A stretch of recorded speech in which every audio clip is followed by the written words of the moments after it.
Hi, my name's Roger.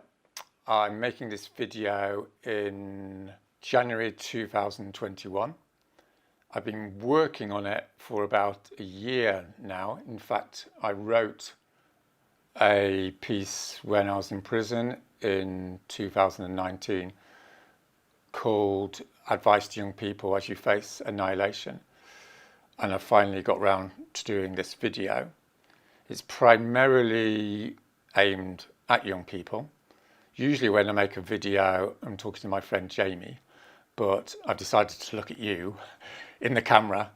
So, because I'm talking directly to you as young people, and obviously there's older people watching it, that's fine, but that's what it's aimed at.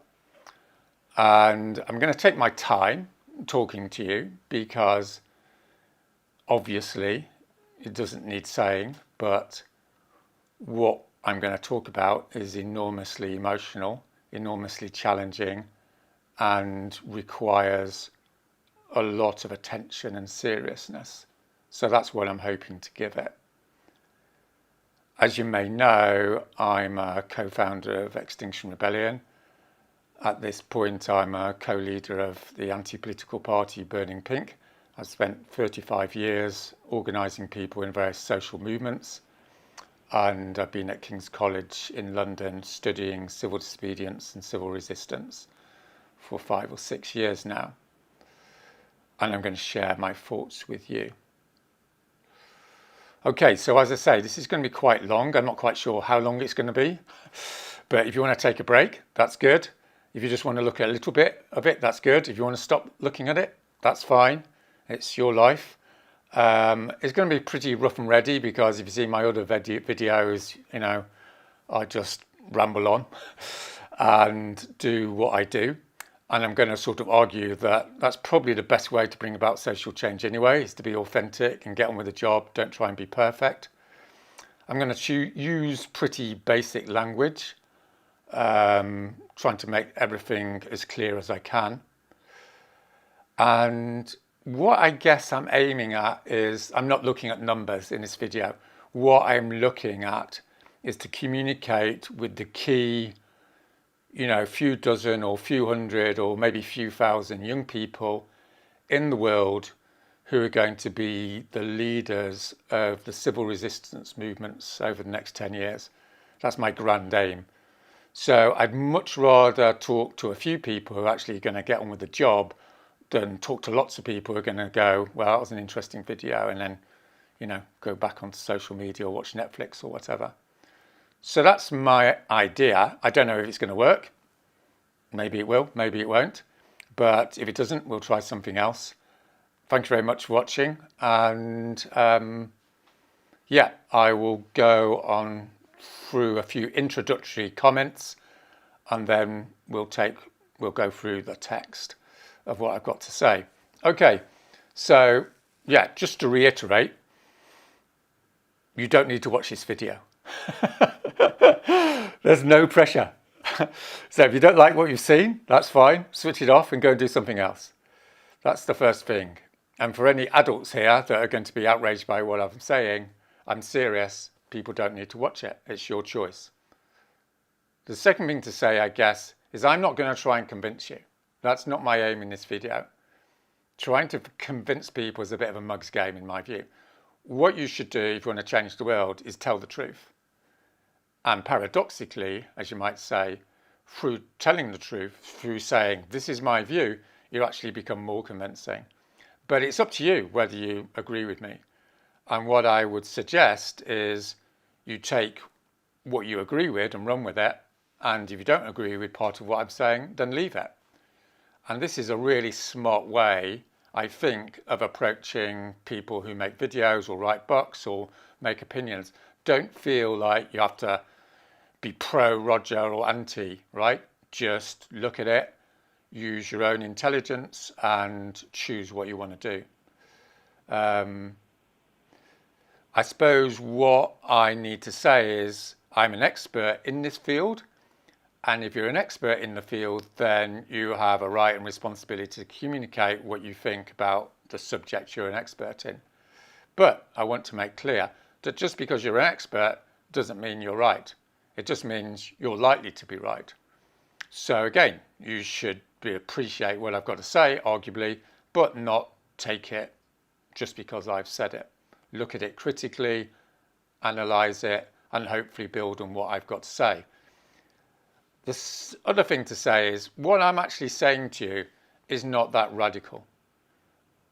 I'm not making some big political argument in this video. I'm going to go through what the situation is and, in my view, what needs to be done about it. What it is very emotional. So the real problem here is not with the information. It's about whether you emotionally are going to be able to take it on board. And maybe you will, maybe you won't. But as you can see from the title of what I've said, I'm going to be pretty blunt because I think that's the most respectful way of dealing with the subject and not being euphemistic. Okay, so I wrote this text, and I'm not going to read it out, I'm just going to sort of talk about it, in prison in September 2019. So I've been working on it for quite a long time. And the actual original text, I'm hoping to put in the blurb below this YouTube video so you can look at it. And what it focuses on is, first of all, what's happening in the real world. So I'm not going to be using the word science. I'm just going to be talking about the real world, which is, something that you should be interested in because it's real. And then secondly, I'm going to be looking at the political responses of it from a sort of sociological point of view. In other words, does it work? I'm not going to be judging it necessarily.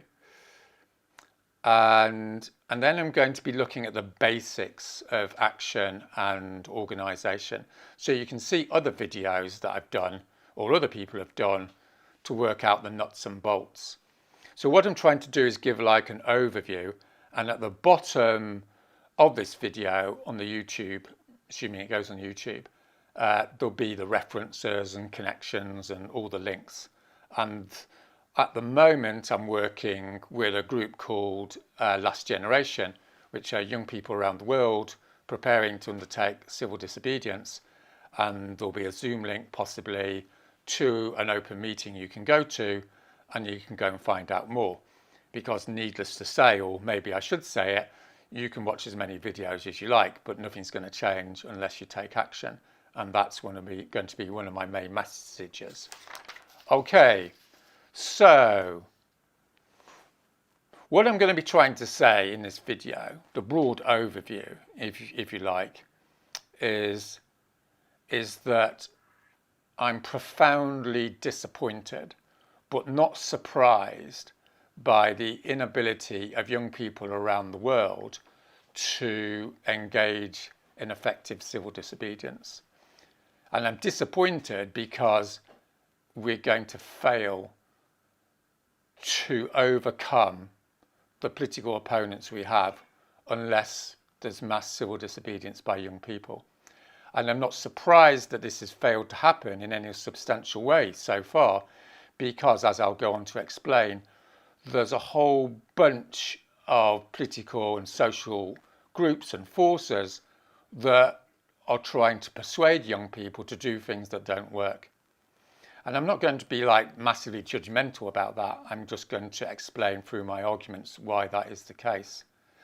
And I'm going to suggest, of course, that there's a new way of doing things. And in a funny sort of way, that new way of doing things really has more to do with the past. In other words, before 1990, the 20th century. And you may see some clips of what people used to do in the good old days, as it might say, when they decided enough is enough. So I want to tell you a little bit about myself. So one of the things you should know is that I was very active as a young person in a social movement, in the peace movement in the 1980s. So I actually got involved in politics, as you might say, when I was about 13, 14, because I was a bit of a nerd, a bit weird like that. Anyway, maybe many of you watching this video, I was absolutely passionate about the peace movement at the time, and if you don't know about this, there was a very real prospect there was going to be a nuclear war, and that would involve a nuclear winter, which would effectively extinguish the human race in a matter of days or weeks. So this was absolutely terrifying for me and many people in my generation. So I have a sort of special empathy, I suppose, connection with young people today who are going through a similar turmoil over what's happening with the climate crisis. But one of the things to take from that, of course, is young people have faced annihilation many times through history. It's not actually unusual. What's unusual in the particular case is if the climate crisis isn't sorted out, then it will be our last chapter, as you might say. Okay, so I got involved in the peace movement. I was involved in the Methodist Church, and they sent me to India when I was 18. And when I was in India, I went to a civil rights movement group in Raipur in India. And the week before I arrived, around 20 workers in a textile strike had been shot dead. And the police went into the villages of the strikers and raped the wives of the guys who had been shot by the police. So, like a lot of 18-year-olds, I was pretty cocky and thought I knew a lot about the world. And that knocked me flat. And in some ways, I've never recovered from that experience. And what that taught me, and one of the lessons, I suppose, that I want to try and communicate, is the world is real. And beyond terrible things happen to people.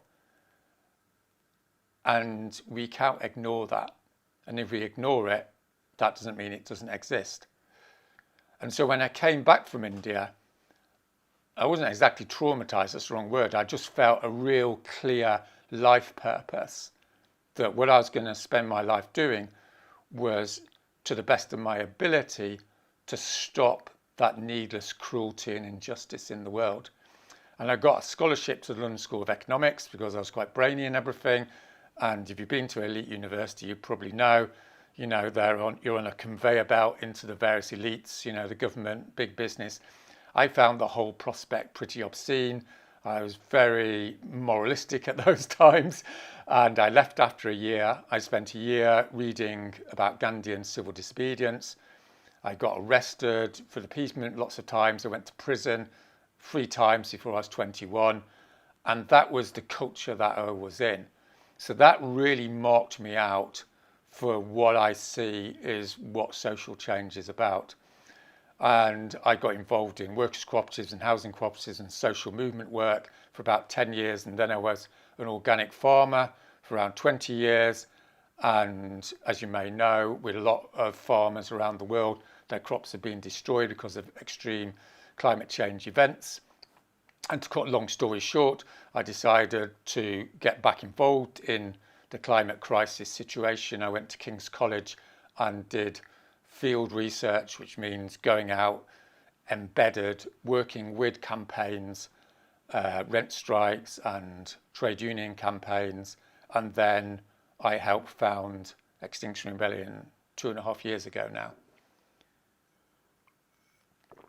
So what I'm trying to say, my little pitch, as you might say, is I've been thinking about this literally like every week, how to bring about effective political change ever since, for 35 years, since I was a teenager. That's my life's work.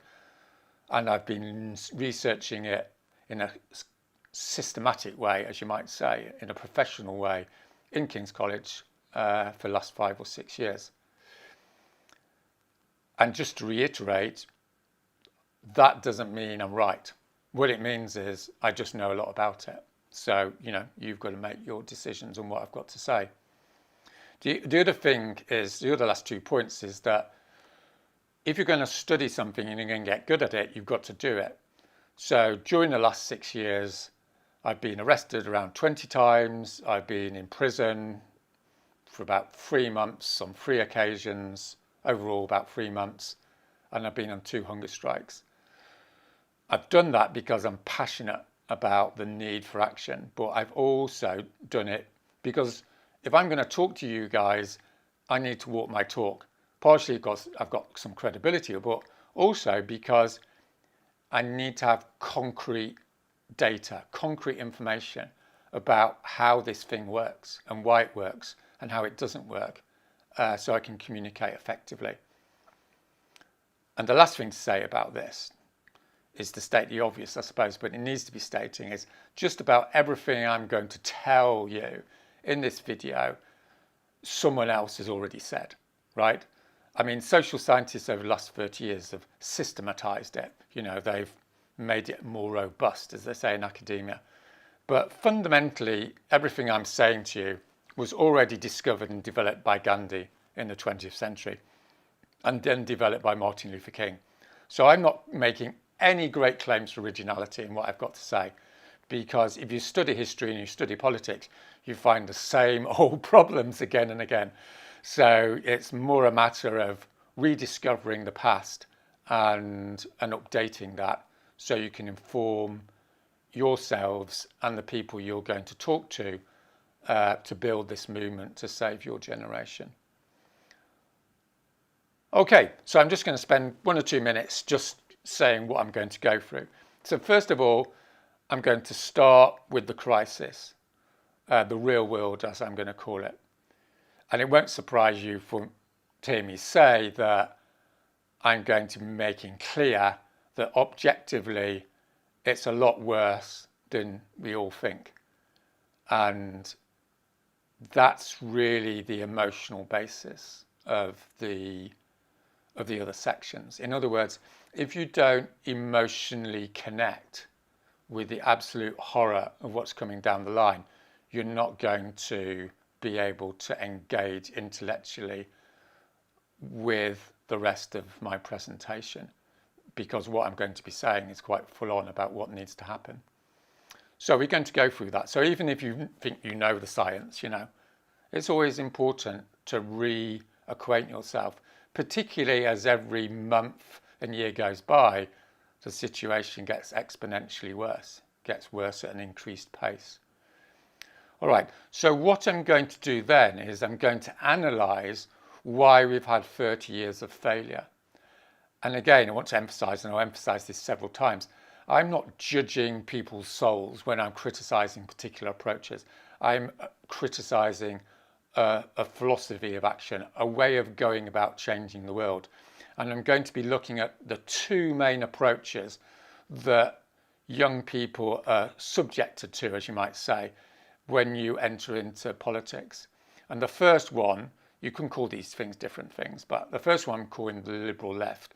So the liberal left is what most people have been engaged, young people have been engaged with for the last few decades. And that briefly involves, you know, marches and emailing and petitions and lobbying. And it's mainly organised by NGOs. And my proposition, I suppose, is that nothing more dramatic happens because the people that are in charge of those sort of spaces are really there to protect you now rather than protect you in the future. And those 2 things aren't really compatible, in the sense that you have to take risks and put yourself in harm's way now in order to reduce the harm that's coming down the line.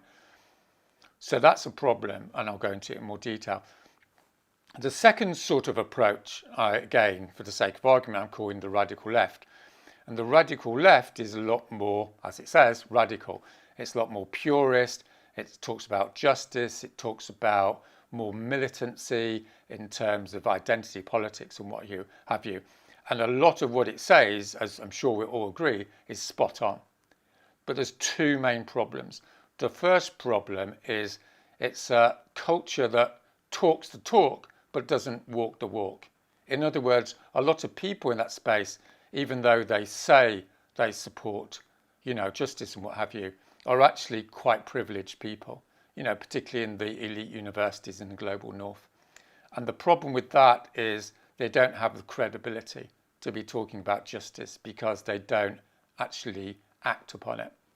And one of the reasons for that, or 2 of the reasons for that, is because they have a purist approach to politics. In other words, if everything isn't exactly perfect, then we don't go ahead and act, which becomes an excuse for not acting, particularly as far as civil disobedience is concerned.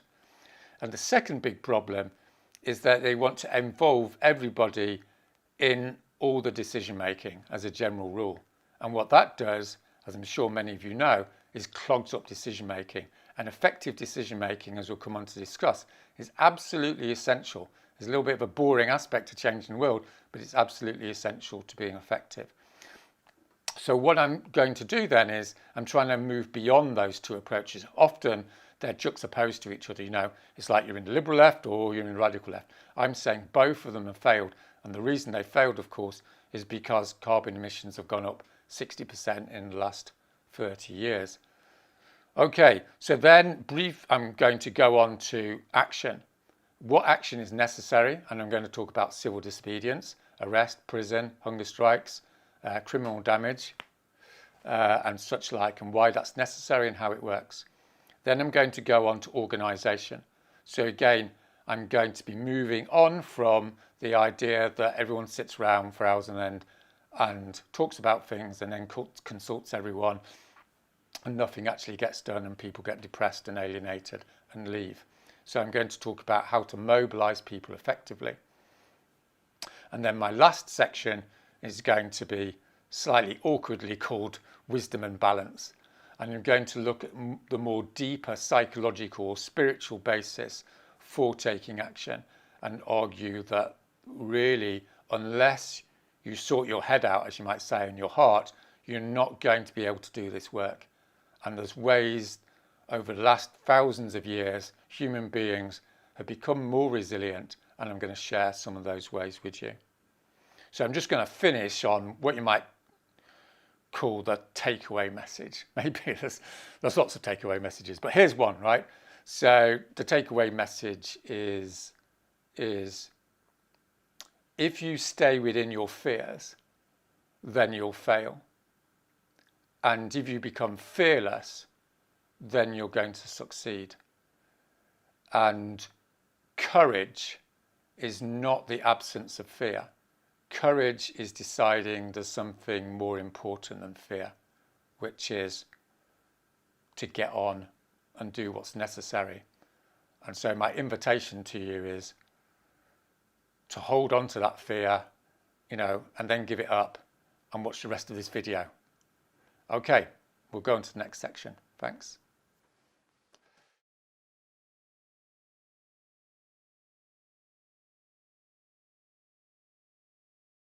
Okay, so welcome back. Here we go. The real world. I'm going to look at the whole climate ecological crisis. I'm going to do it in a particular sort of way.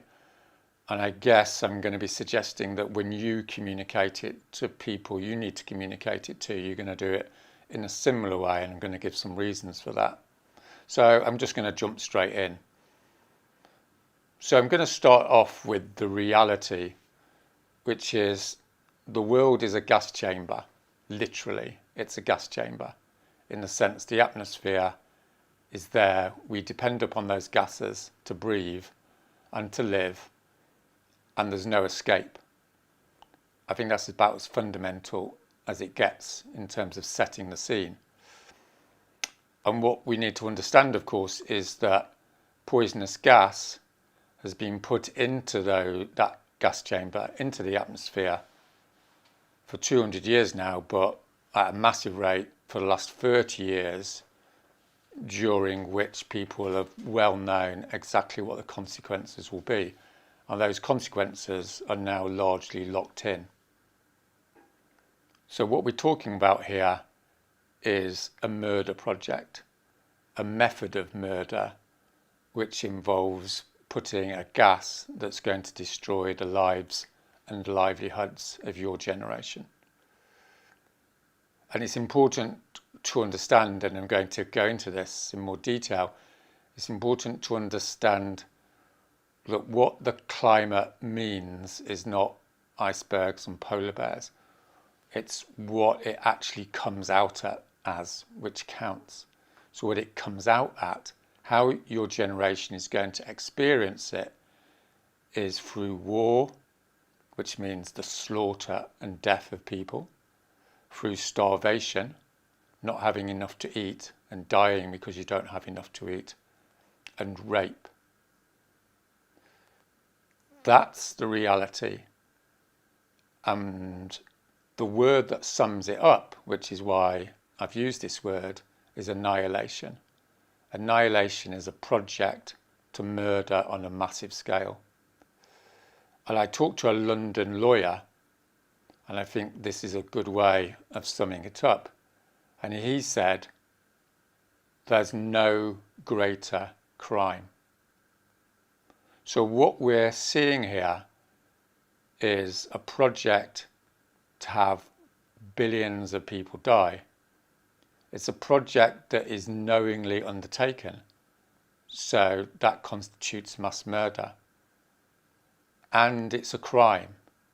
It will be and needs to be punished. So once we look at it like that, it all changes, right? It's not something accidental. It's not something about the environment. So that's my proposition, and I'm going to, in the next few minutes, give you the numbers that show that this is actually the case. So the important thing to understand about climate science, as it were, is that you can cherry pick, and that word is thrown around. So I'm going to give a definition of it for you. So cherry picking is to choose a stat which isn't the whole picture. You know, you can say, well, it was warm in New York, so climate change isn't happening, or something else is happening. So what you want to do is to actually get the bottom line number. So you don't want to know how hot it was that year, this year. You want to know what it's like over the whole world over a long period of time. So let's start off with the temperature. So the temperature now in 2020 is 1.3 degrees above pre-industrial. And I'll explain what these figures mean in a minute. That's a fact. And over the last 10 years, the temperature has increased by 0.3. That's another fact. And the decade before that it increased by 0.2. So the first thing to establish is we're at 1.3 and it's going to go up by 0.3 at a minimum in the next decade. Probably 0.4 because it's going up in an increasing fashion. So the most important calculation for your generation is 1.3 plus 0.3 equals 1.6 over the next 5 to 10 years. And the reason why that is the most important calculation for your generation, of course, is because for our generation and for the people that run the world, they run on a delusion called the Paris Agreement, which aims to keep the temperature below 1.5. So what we know is we're going over 1.5 in the next 5 to 10 years. And so we know that the Paris Agreement is wrong. Let's put it like that. Or maybe we should say it's a massive delusion. One way or another, it's irrelevant because those are the numbers. Okay, so let's choose some other numbers. So we're at 415 parts per million of CO2 in the atmosphere in 2020. That's not quite right because we need to do the carbon in the atmosphere, the CO2 in the atmosphere across all the greenhouse gases, including methane and what have you. If we do that, then it's 500 parts per million. So what does that mean? We know 450 parts per million is 2 degrees locked in. We also know that 560 parts per million, which we could be passing by the mid-century, will lock in around 5 degrees temperature increase. And we'll talk about that in a minute. So we've done the temperature increase, we've done the parts per million. This is the raw, unavoidable bottom line killer facts, right? So let's do the third killer fact. The Arctic ice will be melted in the Arctic in the summer by 2035, give or take 5 to 10 years. So that's a peer-reviewed paper. And at the bottom of this video, by the way, you can find some links. So that means two things. Once there's a blue ocean event, as it's called, then the temperature will massively increase in the Arctic because the dark water will absorb heat rather than reflect it as you get on a white surface. This is basic physics. So what that will mean is the temperature difference between the Arctic, which is warmed up, and the equator will be lessened. And what that means is the jet stream, which is the wind that goes around the northern hemisphere, will slow down. And then you get something called weather blocking. What weather blocking means is that you get the same weather for a lot longer because the weather systems are moving more slowly around the Earth. What that means is you're not going to be able to grow crops because what crops need, and I can say with this as a farmer, is a variety of weather. You need it to be sunny, and then you need it to be raining, and then you need it to be sunny. So if it's like doesn't rain for 5, 7, 12 weeks, then you lose the crop. If it rains every day for 4, 7, 12 weeks, then you lose all your crops. If it's really hot or really cold or really wet or really dry, you lose your crops. So that's the first problem. The second problem, obviously, is it will increase the temperature of the planet. And the peer-reviewed paper this year, and here's the number, is that when the Arctic is melted in the summer by 2035, we're looking at 0.4 of a degree increase in global temperatures as a result of that eventuality. And that's going to happen effectively immediately. The other thing that isn't really talked about but needs to be talked about is global dimming. So what happens, in case you're not aware of this, and this is a real headfuck, so be prepared if you don't know, is that when you put carbon into the atmosphere through fossil fuels, you also put pollution into the air, small particles, and those particles shade the sun's rays. And what that means is that the full temperature increase is not felt on the Earth's surface because you've got all this pollution in the air. Now, if you stop burning fossil fuels, which obviously you have to do, then that pollution will be reduced. And if there's no fossil fuels, that pollution won't exist at all. Now, if you do that, then there's no small particles shading the Earth from the sun, and the temperature will increase, depending upon which paper you read, between around 0.2 degrees centigrade and 1 degree centigrade. So let's try and average that out and say it's half a degree. Okay, so what we need to understand here and why the younger generation is heading for annihilation is because we're heading over 2 degrees. We've also got the Arctic melting, which takes us to 2.5. We've got the global dimming problem, which takes us towards 3 degrees. And that seems to be the average. That's not an extreme scenario. I mean, I should say I read 2 to 3 science articles a week, and I have done for 4 or 5 years now. So this is what you might call the summary, the key unavoidables, as you might say. I'm going to just mention 1 or 2 other items because we don't want to be here all day on it. And then I'm going to talk about the implications. So the other things that we need to be aware of is the Greenland ice sheet is going to melt. There's some dispute about whether it's definitely going to melt, but I think it's a fair prediction to say it will melt regardless of whether we reduce carbon emissions to 0. And then there's estimates that will produce 1, 2, 3 meters of sea level rise. Around 3 meters of sea level rise means that every city on the coast and town on the coast will need to be evacuated later in the century. It's also the case that the ice cap in West Antarctica has now passed its tipping point. So again, that's 5 meters, I think, of sea level rise, 7 meters from Greenland. So there's a little bit of a question about it, but it's a fair bet that we're going to have multiple meters of sea level rise by the time you get to old age. The next thing to consider is the Amazon. So again, what's the bottom line figures?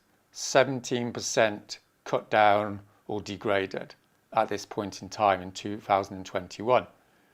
So I've been trying to ask scientists about this, but it seems like there's a broad consensus, and again, this isn't a peer-reviewed paper, that between 20 and 25% of the Amazon being cut down will trigger the destruction and dieback of the Amazon, which of course will raise temperatures even more than what I've just mentioned.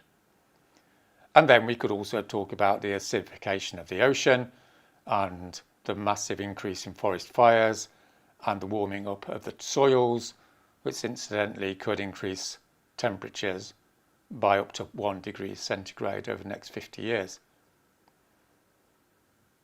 So we've got a few things that are really clear, and then we've got a few wild cards. And the biggest wild card, of course, is methane coming out of the permafrost. So I read recently, for instance, that if 1% of the permafrost escapes, which is a substantial possibility in the next 10 to 20 years, that will increase global temperatures by 1.4 degrees, 0.2 of a degree a year over 7 years. Okay, so in most science presentations, you've probably noticed, the scientists will give you this information, but they don't follow the story through. It's a bit like watching a Hollywood movie, isn't it? And the bad guys are about to win, but you don't find out what the rest of the movie is. So the rest of the movie in this situation is it gets worse and worse. Because what you need to know is, what does it actually concretely mean for your lives? So again, I'll give you 3 or 4 key statistics. So the first thing to understand is when the scientists say 2 degrees centigrade, that's the global average figure.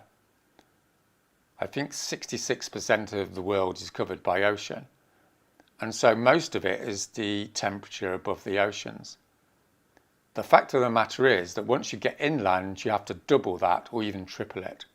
So when you're talking about 2 degrees centigrade, you're actually talking about an average of 4 or 5 or 6 degrees centigrade in the centre of Europe or Africa, the centre of the USA or Russia. But that is just the average temperature. So where it gets like horrific is what you consider it will be on a hot day or in a heat wave. So for instance, if it's 5 degrees centigrade, let's say at 2 degrees, so it's 5 degrees in Russia or 5 degrees in the centre of the US, it's a fair bet that it's going to be 10 or 15 degrees over the average for 5 or 6 or 10 weeks a year.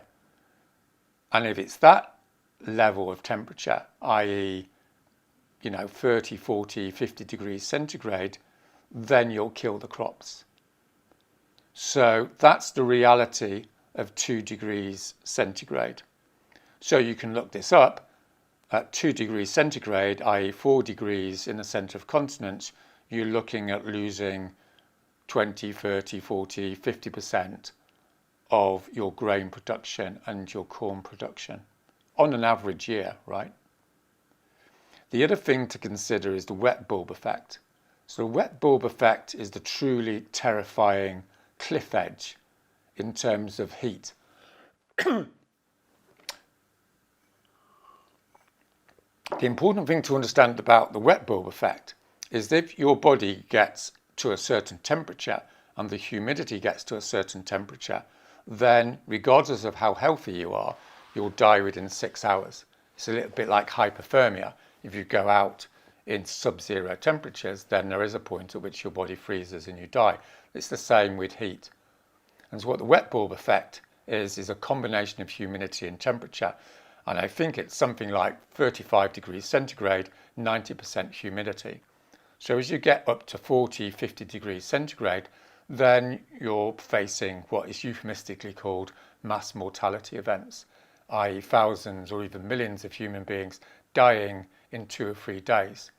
And that's what's coming down the line as we start approaching 40, 50 degrees, because the temperature's risen over 2 degrees. What this concretely means is, according to one paper, is at 2 degrees centigrade, or maybe by 2050, there'll be 1,000 million migrants on the move. And they'll be on the move because they can't grow food, because there's been famines and the things that famines lead to, which is mass slaughter and collapse of social systems and rape. And so the main scenario, the main annihilation scenario, is as we head over 4 degrees centigrade, which could be happening by mid-century or later in the century, then half the world is going to be uninhabitable. That's a firm, peer-reviewed prediction. 4 degrees centigrade, half the world uninhabitable, or uninhabitable for at least 6 months of the year, which in my book means uninhabitable. And what that means is, as has been predicted by the Potsdam Institute people on and off record now, I think, that we're looking at a small number of people surviving a mass death event, a mass annihilation, a mass extinction event of the human race. And some estimates say there'll be 1 billion people crowded around the 2 poles in Northern Europe or in Southern Africa and Australia and such like, because everyone else will have died. That's the situation. And just to finish off this section, we need to also understand that this catastrophe in life has happened many times before, arguably 5 times before in the Earth's history, when 70, 80, 90% of all life on Earth has died due to the release primarily of carbon and methane, sometimes through volcanic eruptions. And this is probably the most important statistic in my view, is the rate at which we're putting carbon into the atmosphere as you watch this video is 20 to 30 times faster than the rate at which carbon was put into the atmosphere through those volcanoes and what have you 30, 50 million years ago, which resulted in 90, 95% of all life on Earth dying, the great dying events or the great extinction episodes in the Earth's history. Okay.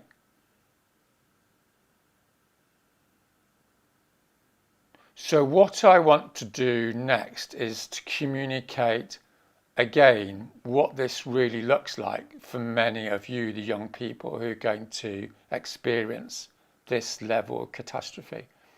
And I think an important thing to communicate is that when social collapse happens, there's 2 aspects to it. When you're in a war, there's 2 aspects. And the 2 aspects are chronic dullness and boredom and absolute terror. So 99% of the time, your life is reduced, impoverished, nothing much is happening. And if you want to get an idea of what that feels like, then you know what it's like, because we've just had a year of COVID. In other words, we're looking at a repetition of COVID-esque events, so that all the good things of life start to get reduced because you can't move, because you haven't got the money, because there aren't the health services, because social disruption is happening, you can't get abroad, you can't do all the things that you were brought up to think you would be able to do. And then the other thing that social breakdown brings is terror, literally terror. And what I mean by terror is the sudden facing of death. And there's 2 aspects I can talk about here. One of the things about food crises, which basically trigger terror events, is they come suddenly.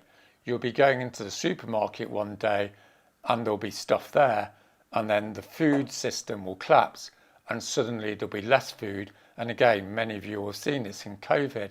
That produces a panic.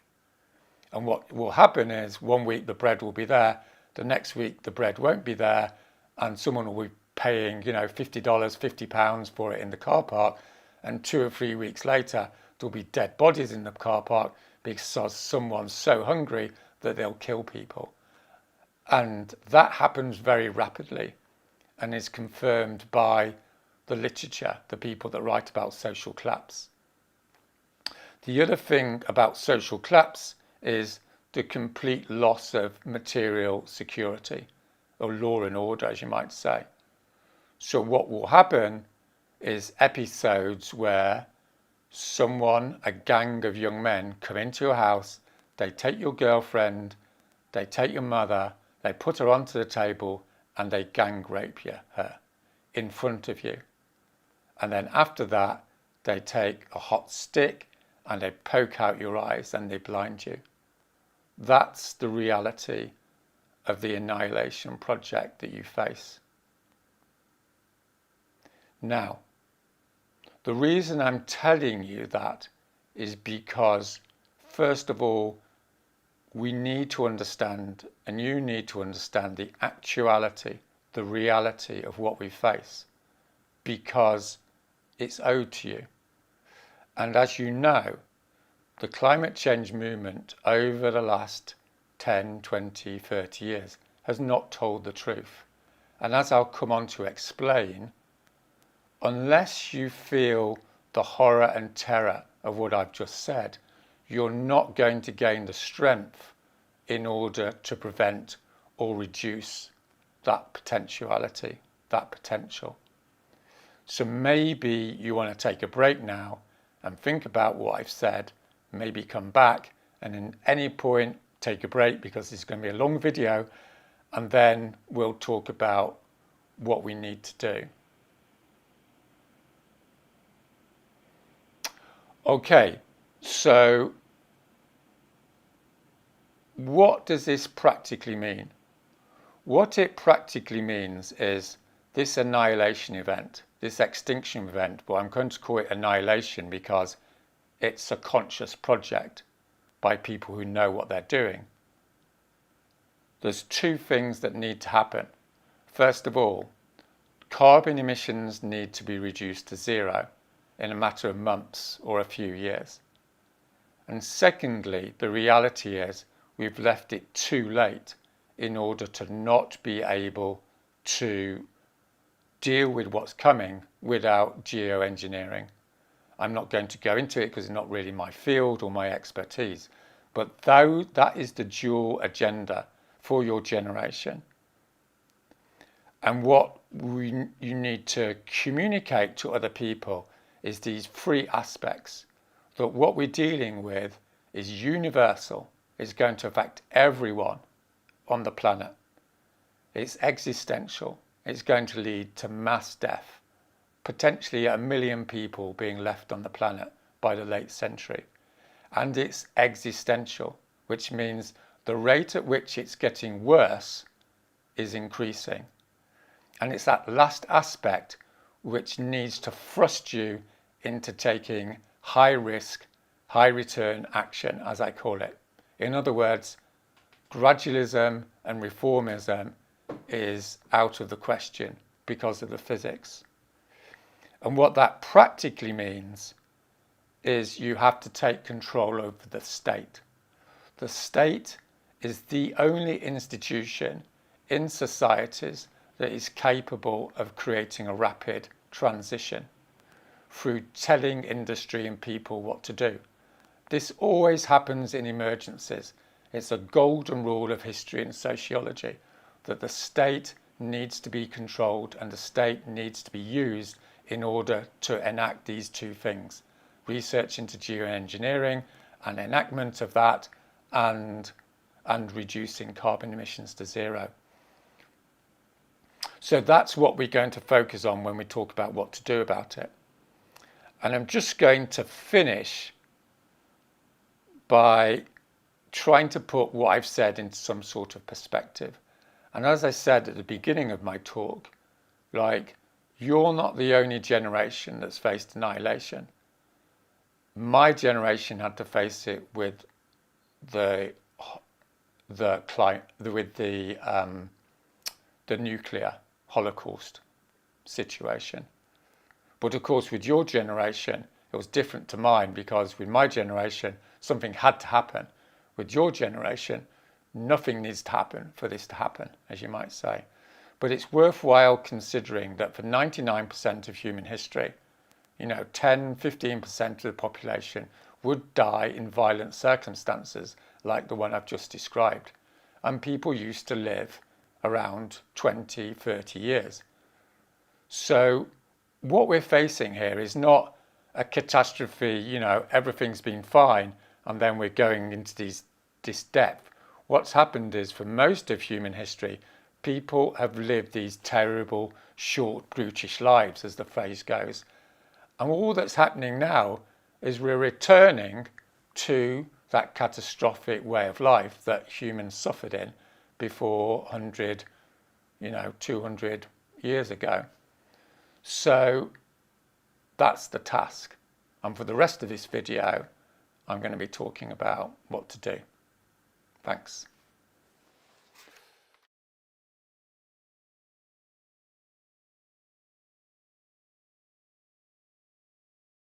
Okay, so the next two sessions, this session and the next session, is dealing with why things have gone wrong, why things don't work, and the reasons for that.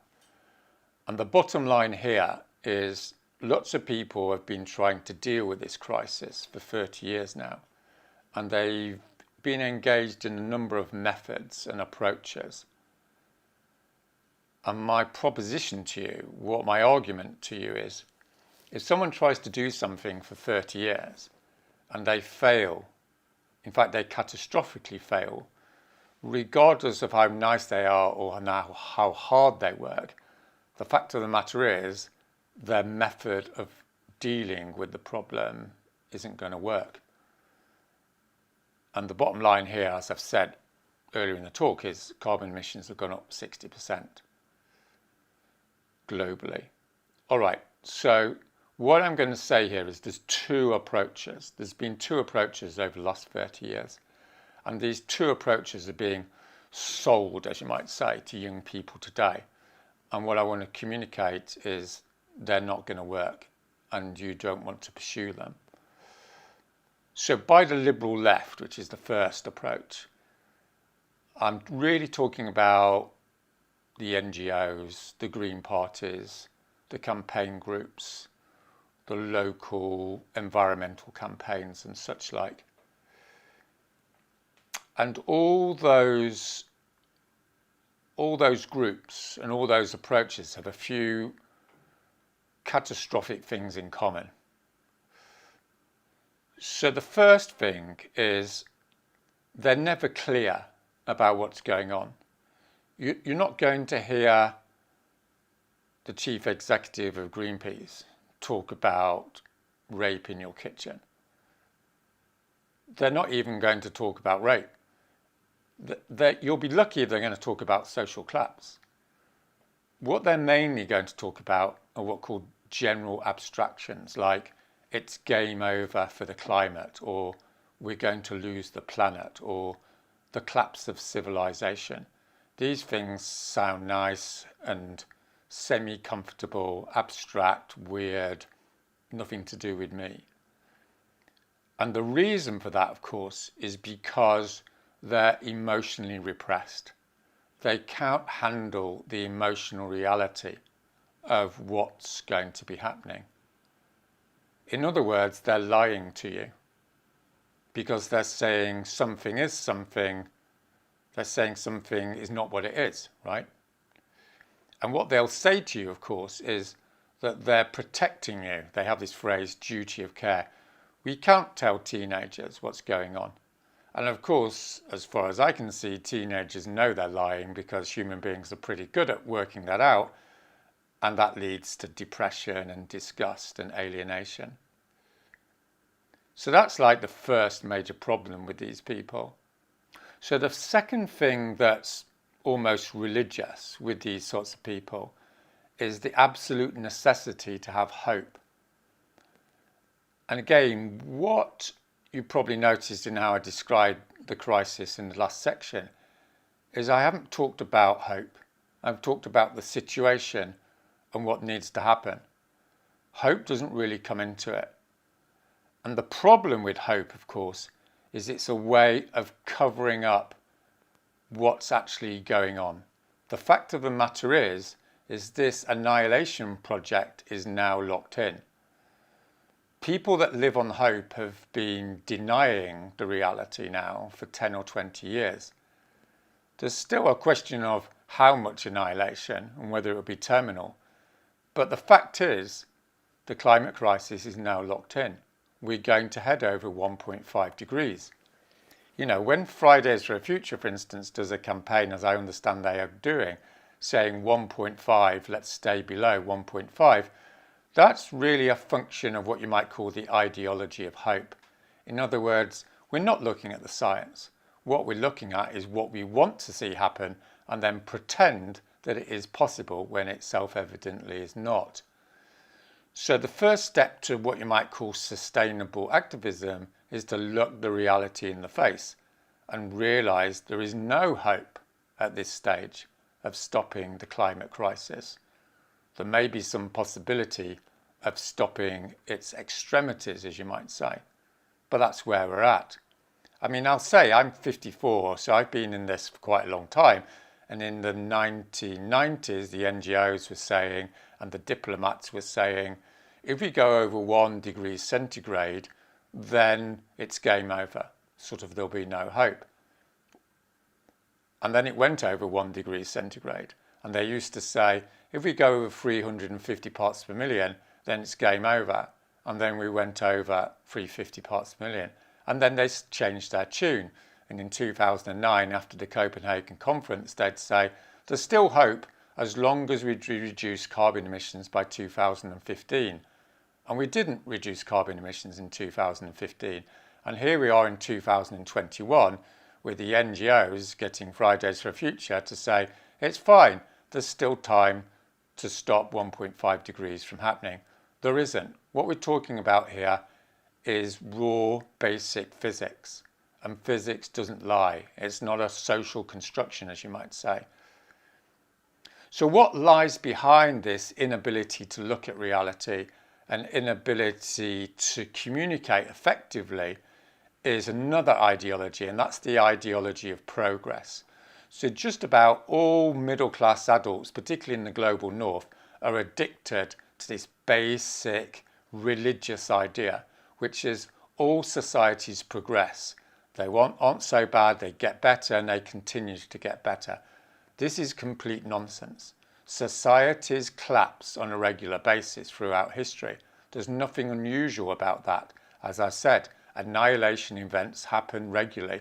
The unique aspect of this annihilation event is it has the potentiality to destroy all of humanity for the first time. And what is enormously difficult for these people is to conceive that possibility. And if you challenge them, as maybe some of you have, then they get terribly upset because you're questioning their most basic beliefs. So what we have here really is an insidious denial, in many ways far worse than the denial of the deniers, right? On the other side of the fence, as you might say. Because what this leads to is an inertia, like nothing can really happen because it's not really that bad.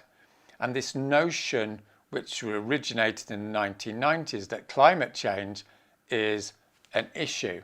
It's a problem to be sorted out. Well, we know it's not climate change. We know it's a climate crisis or climate catastrophe. Climate change, if you're not aware, was created by people in the corporate class to make it sound slightly comforting and not much of a big deal. So it's a crisis and it's here and it's locked in. In other words, what we need to understand and what the liberal class resists is it's a systematic problem, which means it's foundational.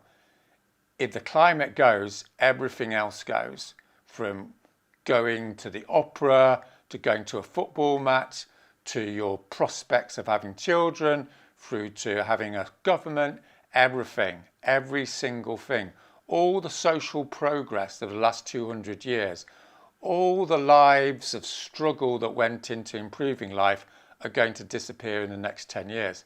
In other words, it's a little bit like society and everything in it is a table, right? What's on top of a table, rather.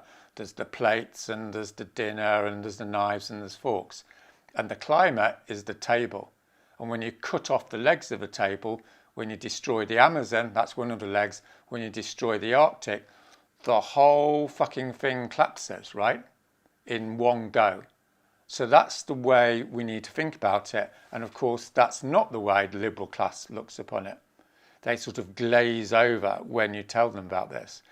And another important thing to understand about what you might call the global north middle class domination of the climate industry or the climate movement is it's dominated by middle class people who live comfortable lives and arguably are incapable of conceiving what social collapse looks like because it's not in their experience. Nothing terrible's happened to them.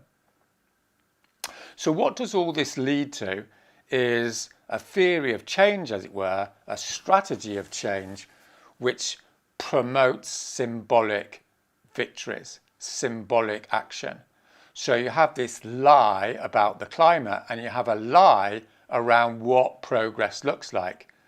So the important thing to understand about political change is it's not symbolic. If you want to sort out the climate crisis, what you want is a reduction in carbon emissions. That's the bottom line. Shaking hands with the head of the UN, talking to politicians, appearing on the media, having banner drops. That's not what you're doing. You're trying to get a reduction in carbon emissions. So all those things that pretend to be victories aren't in victories at all. And if you engage in what produces real change, i.e. direct action, civil resistance, civil disobedience, then what these people will say to you is you're upsetting people and, quote, as happened at King's College, you're shutting down the conversation. But the reality is, and this is one of the most important things I want to communicate, is the conversation was never getting you anywhere in the first place. In other words, you only get a real conversation when you upset your opponents and they sit down and take you seriously. In other words, this is the definition of resistance in a historical sense. You know, the sort of thing that happened in the 20th century. And this liberal class has no appreciation and no real understanding of political history. It very much assumes that everything that's happened over the last 30 years is how everything's always been. In fact, the last 30 years have been an aberration. In other words, it's an exception in history.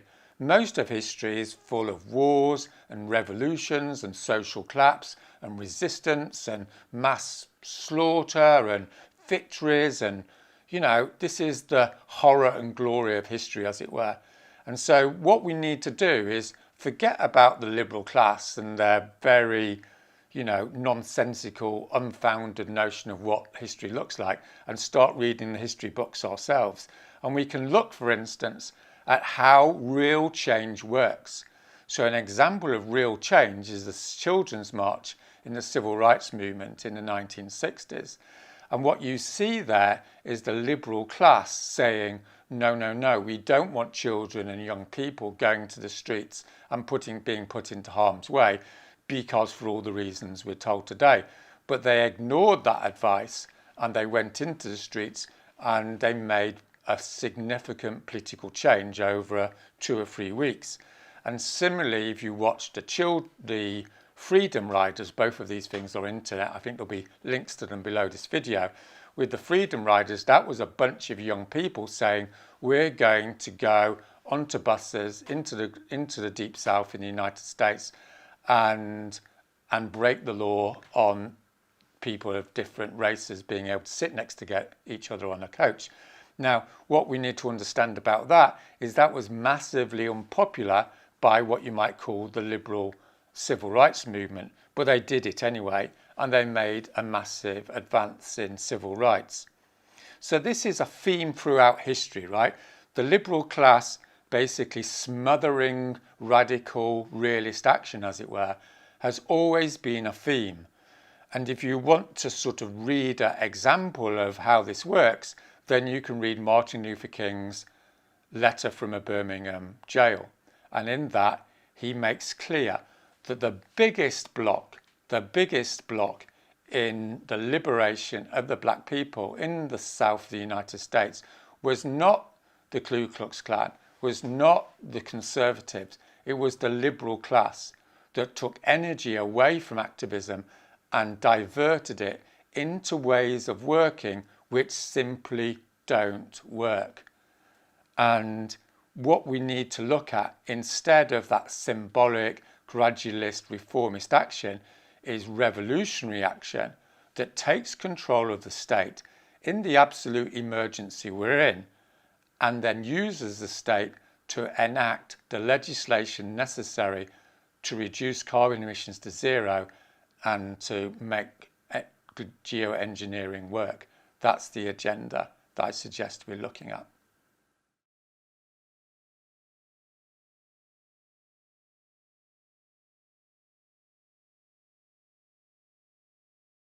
Okay, so this section is about the radical left. Again, like the liberal left, it covers a multitude of sins, as you might say.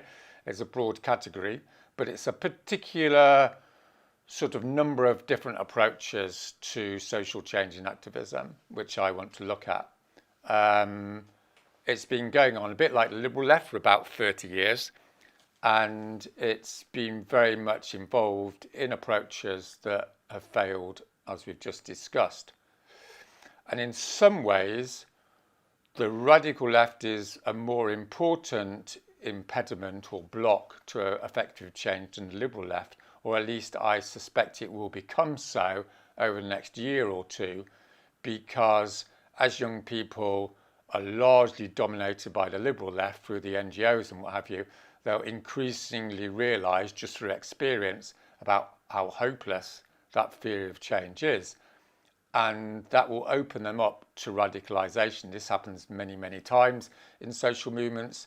You know, young people come in and then they gradually radicalise, and then you might say they over-radicalise.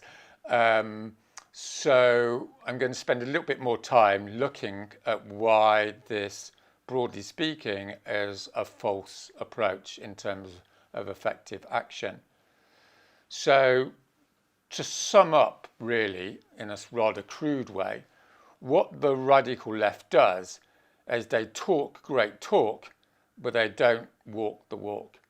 In other words, there's lots of radical people around, as I'm sure you're aware, who will say all the right things about justice and solidarity and intersectionality and identity. And it's undeniably great stuff. It's exactly what we should be doing. But saying something doesn't mean it's happening. And if it's not happening, it doesn't actually mean anything in terms of improving people's lives or preventing this catastrophe. In other words, having the right analysis has no necessary relationship between that and actually changing the world. Another way of saying it is, just because someone says they're into social justice or into justice doesn't mean they're a just person, and doesn't mean they're bringing about social justice. I mean, if you think about it in terms of products, just because someone says something about a product doesn't mean it's going to happen. You're going to have to test it. You need to look at it. You need to look at their record. So let's do that. So there's a number of reasons why the radical left results in the collapse of effective action. And what I sort of want to say about this is, although the radical left claims to be radical, it's largely made up, or the main people who influence it are largely made up from the same social and political class as people from the liberal left. In other words, privileged people in the global north, many of whom are at the elite universities.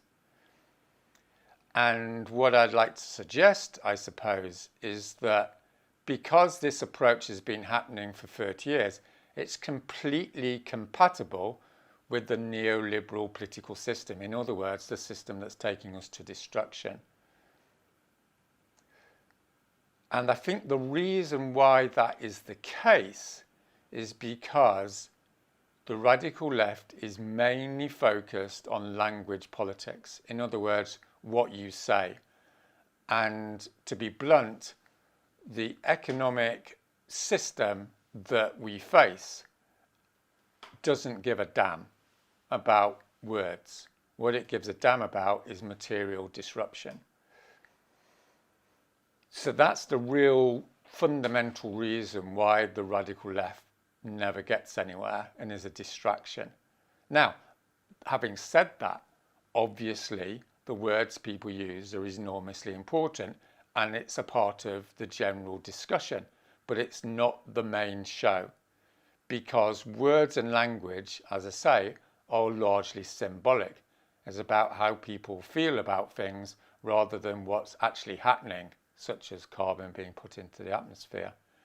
And that's why the radical left, as I say, is largely compatible with this murderous system, because at the end of the day, it's a liberal proposition. It doesn't actually challenge the powers that be. But it's more insidious than that because it destroys social movements. And the reason and the way it does that is through judgment of others. In other words, what it does is it individualizes struggle down into individual behavior. It's not looking at the structural reasons why there's inequality or injustice. It's looking at particular individuals and judging them for not using the right language or the right approach. And what this does is creates a purist culture. And not only does that make people very upset and alienated and push people out of movements, it also stops movements from engaging in mass mobilization. Because what mass mobilization means is attracting a lot of people that don't know the right language rules and the purist politics of the people that are at the elite universities that claim to speak for the oppressed. One sort of classic aspect of it is that this culture is puritanical, Calvinistic and humorless, while most normal people, dare I say it, do want to have a bit of a laugh every now and again. But if you try and have a laugh in these circles, then often that's tantamount to being, wrong and judged and all the rest of it. And what this leads to as a final analysis, as it were, is people in those groups start to attack each other because, in a rather sort of surreal and bizarre way, there's no endpoint to purism. Everyone's a little bit racist if you look hard enough. So people start accusing each other in these groups of being more racist or more sexist or more anti-this or anti-that. And what happens is they start shooting each other, as it were, and the group gets smaller and smaller and the whole thing collapses. So this isn't new, dare I say it. Radical politics for hundreds of years has been blighted by this continual problem. And there's an underlying structure to how it has power.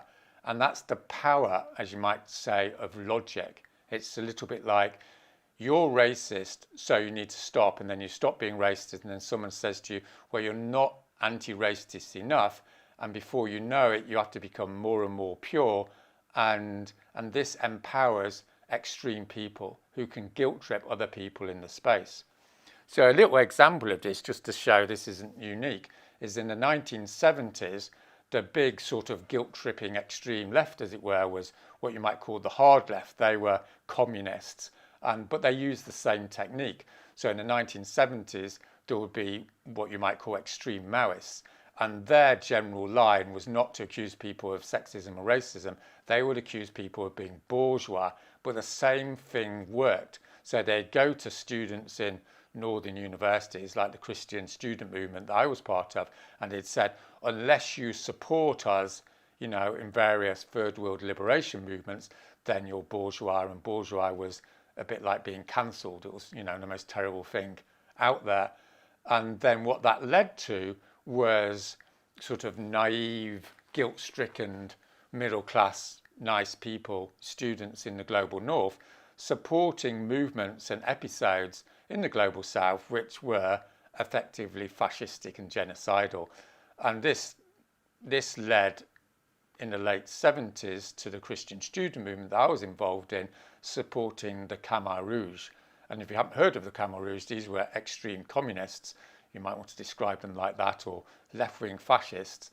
And they killed 25% of the Cambodian population in 2 or 3 years. So that was not too good, let's put it like that.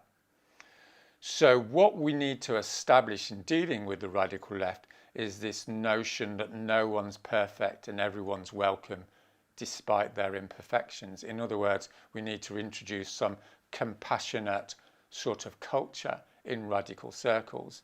And there is that quote from Jesus, or, in the New Testament, isn't there, of saying, whoever's without sin throws the first stone. And that's one key approach to deal with this problem. Okay, but there's a sort of added problem here, which is these approaches lead to the reduction and the liberalisation of radical action. And there's two sort of moves here. The first move the radical left uses is to say people will get hurt, people get beaten up in prison, etc., etc. In other words, if some people will get hurt, then we shouldn't do it because we're going to exclude people. Now, the closer you look at this argument, the more obvious it becomes a reactionary argument, a liberal argument, because all through history, the people who've rebelled have been fully aware that they may get hurt. And of course, they've decided to put themselves into danger's way because they're going to get hurt anyway. They're going to get hurt in many ways, even worse than taking the risk of engaging in civil resistance. In other words, what the radical left does is sort of fetishizes safety and fetishizes participation to the extent that it stops radical action from happening. Radical action, by definition, involves the possibility of getting hurt. And the sort of another element of this is the notion you have to involve everyone. And if you don't involve everyone, then you're being exclusive and patriarchal and various other nasty things that they're going to throw at you. Now, the fact of the matter is that all effective direct action is exclusive because not everyone can participate in various forms of civil disobedience and civil resistance. I mean, you can have an array of different things, but there's no question that everybody can do everything, nor should everybody do everything for obvious reasons. But the proposition, of course, is unless you've consulted these groups and unless you've involved everybody, then the action shouldn't go ahead. So what it means is not only do you just get liberal actions, as you might say, you just get less of them because it's so difficult to come to a consensus. So the upshot of this is that the radical left, in actuality, produces action that's no more radical than the liberal left. If you actually look at what actually happens with the radical left, they'll do the same things, which is marches and discussion groups and statements of solidarity and all the rest of the stuff, which is pretty meaningless when you're dealing with an existential emergency that we are now. And of course, the problem here is that most people in these political circles, in these political cultures, do not accept, do not emotionally engage with the actuality of what's going to happen to your generation. And at the heart of it is they don't want to, because of course they don't have the courage, because they're basically privileged people who don't need to engage with it because they're in the global north in elite circles. So what we really need to be moving on to in terms of dealing with this is the following proposition, which is if you're actually really interested in justice, if you want social justice, if you want to show solidarity with the peoples of the global south, you have to emotionally engage with the full criminality of what's happening, which is a genocide project against billions of people. Now, if that is true, which it self-evidently is true, then if you've got any consistency or morality or political credibility, you have to engage in civil resistance. Civil resistance, as we'll come on to discuss, is the material, right? Note, the material disruption of the oppressor, of the regime that is facilitating genocide. In other words, you have to block the roads, glue yourself to doors, go on hunger strike, go and disrupt railway lines, whatever it is, right? There's a whole array of things people do in a civil resistance process. And what that results in, of course, is you going to prison or getting arrested.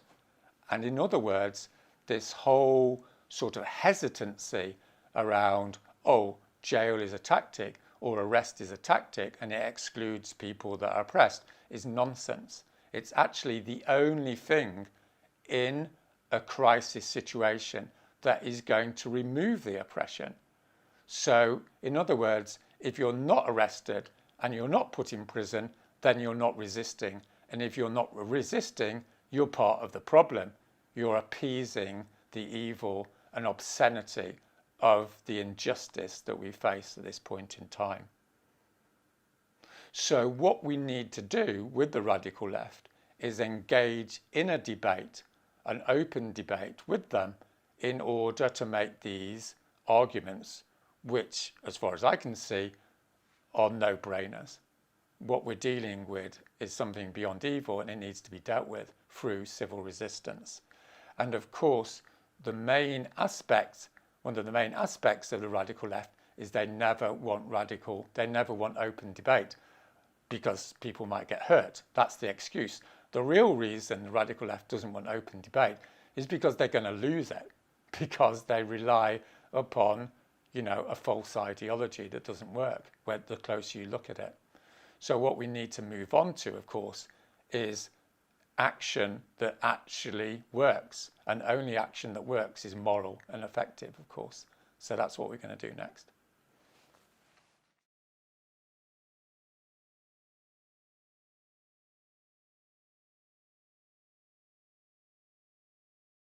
Back again. How are you doing? We're getting through this, aren't we? Action. So this section's on action. So we're actually going to look here at, okay, so we've dealt with all the problems, the ideas, philosophies, whatever, that don't work. So what does work? How are we going to minimize the horrendous situation that's coming down the line? Okay, so point number one, what changes the world is action, right? Action means moving your body and doing stuff. It doesn't mean talking online, it doesn't mean social media, it doesn't mean symbolic, shaking hands with people and all the rest of it. Okay, so I've been involved in designing civil disobedience on and off for 30 years and building social movements. So this is my bottom line, which is action creates mobilization. So a lot of people, including a lot of young people, go, okay, we want to get things on the go, we need to mobilize lots of people. And they try and mobilize lots of people. No, that's not the right way to do it. The right way to do it is as soon as there's one of you, two of you, five of you, then you go out and do an action, because it's the action that then creates the mobilization. In other words, unless you prove your worth, as you might say, in public life or in the public sphere or on social media by actually walking the talk, then no one's really going to be bothered. But if you go off and do transgressive stuff, then suddenly all these people come out of the woodwork. So the bottom line phrase, I suppose, of this section is just do it, which I know is a cliche, but it's true. Just go and do it. Okay, so what are you going to do? So the next essential point is you have to break the law. Don't let anyone tell you that you're going to get anywhere by not breaking the law. And incidentally, of course, breaking the law is their framing, right? The opposition's framing. What you're doing is upholding the law by breaking the law, because their laws are illegal. So always bear that in mind when you go to court and what have you. So what does this actually mean in terms of effectiveness? So the thing about breaking the law is it disrupts the political social space, as you might say.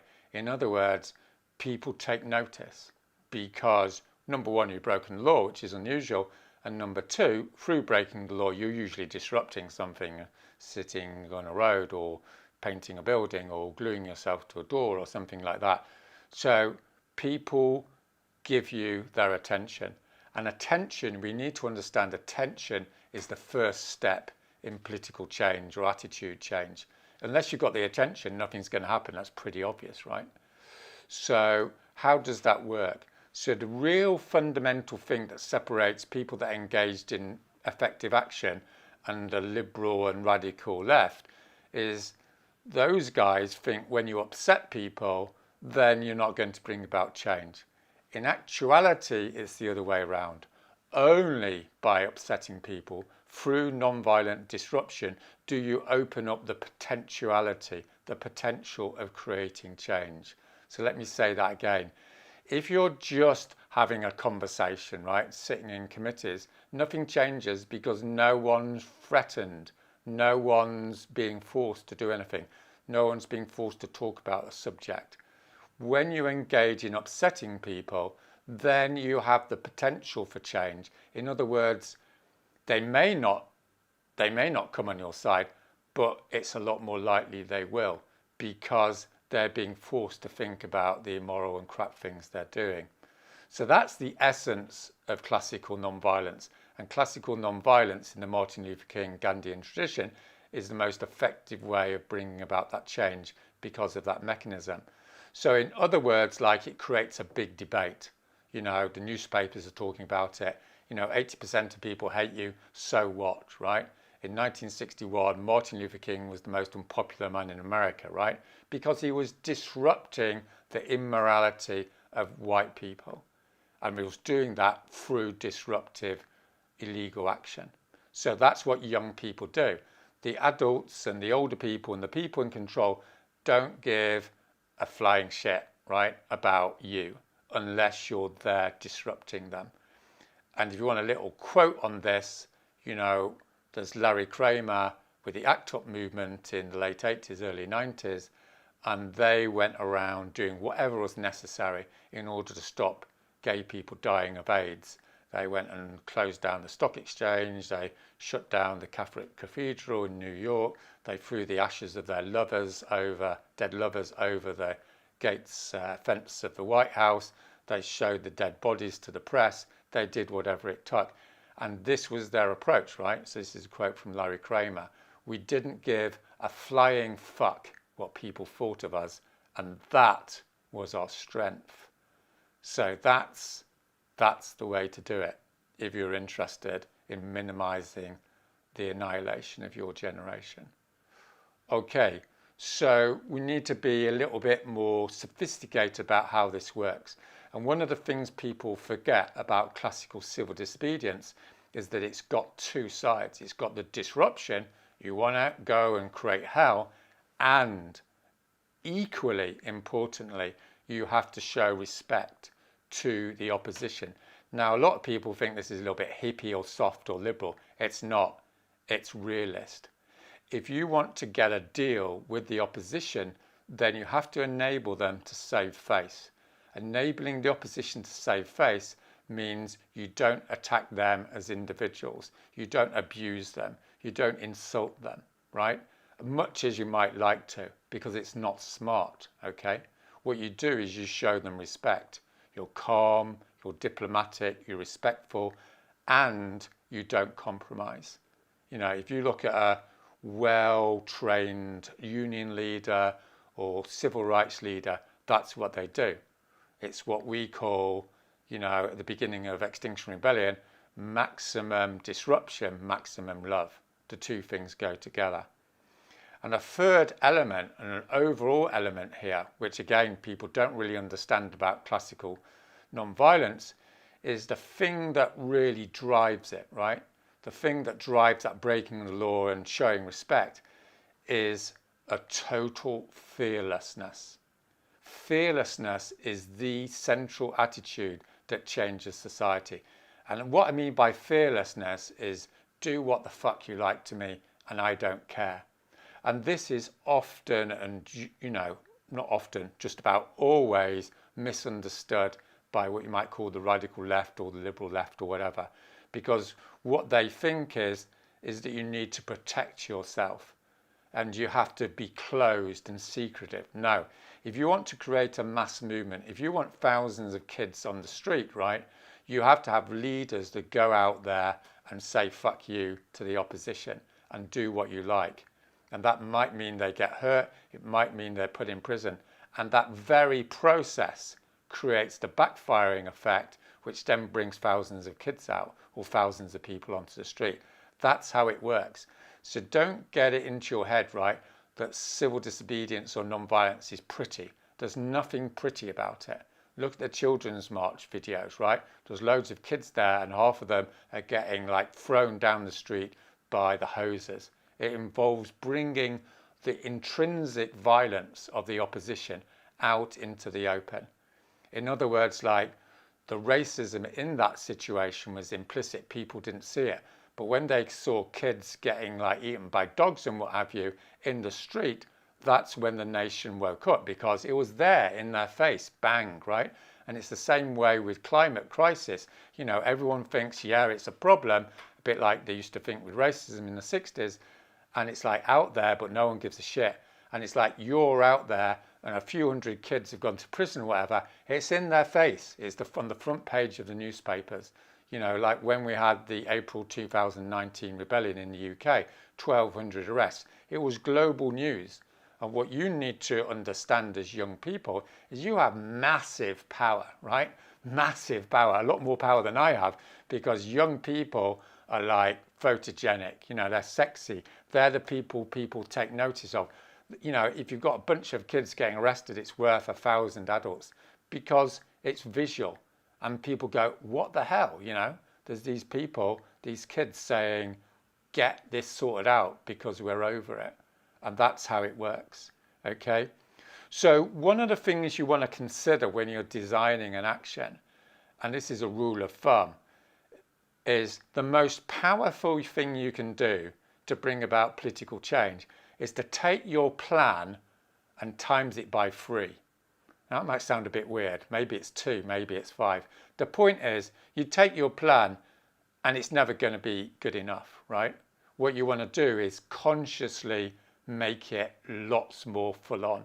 So for instance, like if you're going to have a Fridays for Future strike, right? And you're going to go on strike for a day. No one gives a damn, as everyone knows. What you want to do is go on strike like 3 or 4 days a week. And that will have what's called a non-linear effect. In other words, the police will be coming to your houses and dragging you out of the house. And that will be in the press. So, you know, just not going to school 1 day a week, no one gives a damn. 2 days a week, you're going to get in the local papers. 3 days a week, you're going to be, you know, on the regional news. 4 days a week, and a month of doing it, you're going to be international. And that's how you create the change, right? So it's the same like with a hunger strike. You know, if you're on hunger strike for 3 days, no one gives a damn. 7 days, you know, maybe it's news. If you're on hunger strike for 14, 21 days, you're going to be in the national headlines. That's how you do it. So you need to have the courage and ruthlessness and fearlessness to go, okay, we're doing this. Who said 3 days? We're going to do it for 9 days, right? You know, dum, dum, dum, dum. Now, what you'll find, as you're probably thinking when I'm saying this, is lots of people won't want it to happen, right? So some people in the meeting will go, well, you know, 2 days, that's okay. 6 days, that's too frightening. What you've got to do is say to those people, if you don't want to do it, that's fine. In other words, all radical effective action is based upon the following principle, which is the alliance of the willing. In other words, if you don't want to do it, that's fine, but you can't veto us doing it. Because if you have them vetoing what you can do, then that leads to lowest common denominator actions. In other words, actions which are useless. So there's two possibilities. You either stay in the organisation or the network or whatever, and they allow you to do your alliance of the willing action, or very politely, you leave the organisation or network and set up a new one, which is one of the things that's happened with Last Generation that I'm starting to help sort out at the moment. So then the idea is, it doesn't matter that you're small, right? Never worry about being small. As we've said, it's action that creates mobilization, right? And it's dramatic action that creates the most mobilization. So the real determinant here is how radical your action is. And an important aspect of this is what you might call the materiality of civil resistance. So that's a bit of a mouthful. But what I mean by that is you have to have a real eagle eye attitude towards this question. Is the action real or is it symbolic? You know, symbolic action is action which doesn't actually slow down the economy. It's slowing down the economy or bringing the economy to the halt, which brings about political change. That's the fundamental notion of system change or revolution historically. So that's why in civil resistance episodes, particularly in the Global South, everyone goes to the capital city and they stay there day after day after day, so that the costs to the government go up exponentially. You know, 2 or 3 days, no one gives a damn. 5 days, yeah, it's a big deal. 2 weeks, you bring down the government. That's how it works. So you need to focus on that. So the opposite of that is pure symbolic action, as I've said, you know, going to the UN and shaking hands with some dignitary, being invited to Davos, you know, going on some, you know, TV show. It's all good stuff, right? But none of it is going to produce political change by itself. The thing that produces the change is the disruptive action, the material disruption to the economy. Okay, so the other thing which sort of leads on to this, and this is the thing that those of you who are quite strategic watching this need to communicate to other young people, is the only way this is going to get sorted out is by taking control of the state or influencing the state in a strategic way. And by the state, I mean a government, right? And what that means is two things, is this material disruption that forces a government to act, and standing in elections so that you can take over the state. Now, obviously, standing in elections sounds a little bit weird because most people think they should be protesting. No, right? All revolutionary movements in history generally have a dual strategy, which is mass civil resistance, right? Street politics, and people standing in elections and getting into assemblies and then taking over the state. Because the thing to emphasize here is that in the emergency, as I think I've said earlier, in an emergency, the state takes over from the economy. This is an essential political thing to understand. The climate emergency is not going to be sorted out by forcing Shell to move to new renewable energy. It's not going to be created by closing down coal mines. It's going to be created by taking control of the state and then the state legislating. And that legislation will close all the coal mines, right? You know, it will shut down all the oil companies. You see what I mean? So you're going for the core of the power of the system, and then through that control, you can enact the rapid political change that we need. Okay, so needless to say, just to finish off on this, the people on the radical left and the people on the liberal left will hate what you're doing. And the reason for that is nothing to do with politics. It's to do with jealousy. Because if you get involved in political action, you soon realize it's full of egotism, right? We're dealing with human beings here.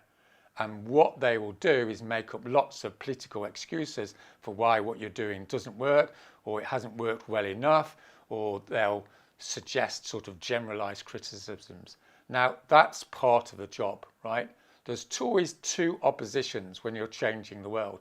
There's the bad guys, and then there's the people on your own side that are trying to undermine what you do because they're threatened by your success and your fearlessness. And the way to approach that is, first of all, to accept its inevitability. There will always be a load of shit coming to you from your own side. And the way to respond to that is with a smile on your face, right? Which is to say, thank you very much, and carry on doing it. In other words, don't get embroiled in a whole load of internal politics. You know, if the organization you're in doesn't like it, then leave, right? And set up a new one and get on with it. Because in the social media age, you can create a civil resistance event in 3 to 6 months, right? It's not difficult. There's ways of doing it. So that's the general rule of thumb, of course, is once you step into this resistance, once you actually overcome your fears, once you join with other people that are resisting, it's an ecstatic experience, right? For years, you felt miserable, depressed, you know, traumatized, all the rest of it. And then suddenly you're with a bunch of people going, fuck it, let's do it. And that's going to cheer you up. And then when you go into the field of battle, put that smile on your face, because there's nothing more subversive than enjoying resistance.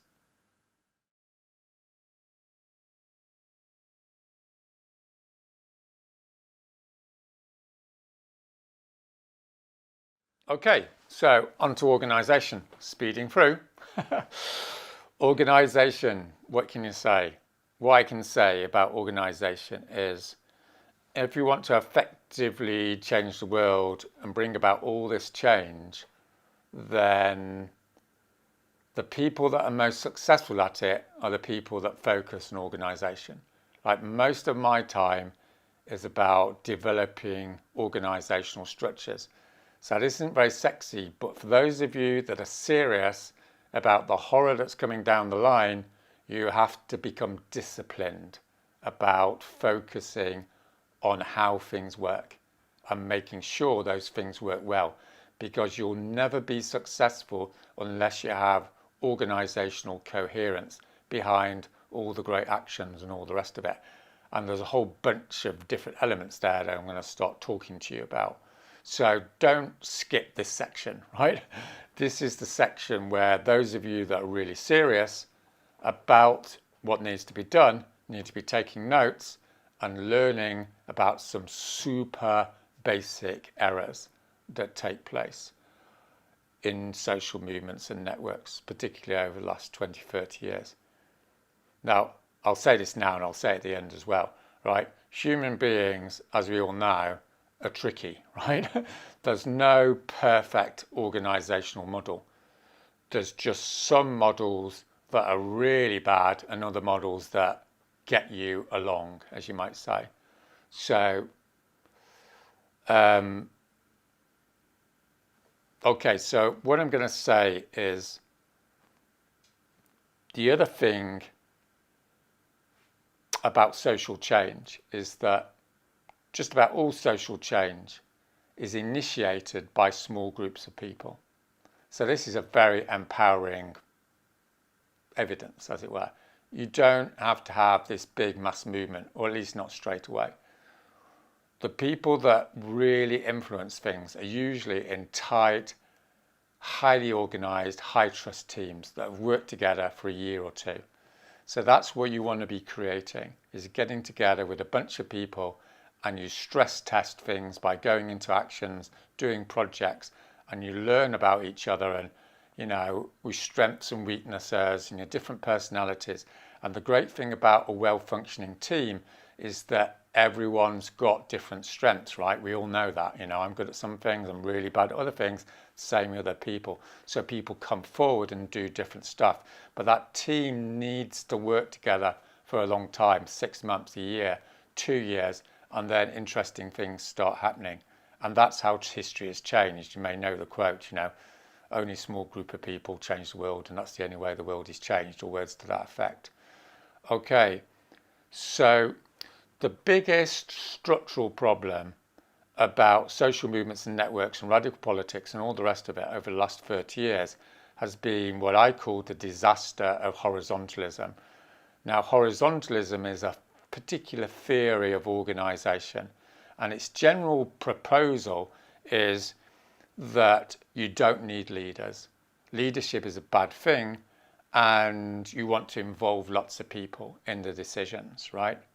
Now, obviously, those 2 points have got a lot going for it, but the problem is that becomes moralized. In other words, it becomes dogmatic. It's like having a leader per se is bad all the time. It becomes ideological. You've got to involve everybody, and then you've got to involve everybody who you didn't think of involving, right?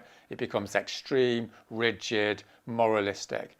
Now, one of the things that's in support of the horizontalist idea is that it's extremely effective at building mobilizations because no one has to check with each other. There's no hierarchy. Everyone just goes and does it. And, it's got a lot of advantages. The problem, though, is with most big revolts and, mobilizations and what have you over the last 20, 30 years, is they're fueled by this horizontalist social movement sort of social media fueled situation. In other words, within 2 or 3 months, there's 100,000 people on the street, blah, blah, blah. And then within 2 or 3 months, the whole thing collapses again, which is exactly what the opposition wants, right? So, for instance, like the Egyptian revolution, there was 1 million people in Egypt. It was massive. It was glorious. It won. And then half a year later, basically, the people who were organised had taken control, the Muslim Brotherhood and the military, and all those guys that had struggled for something decent, a decent society, fell by the wayside because they weren't organised.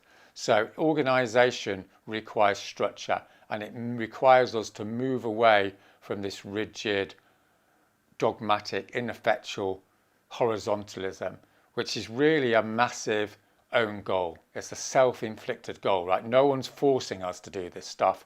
So that's good because we can redesign it.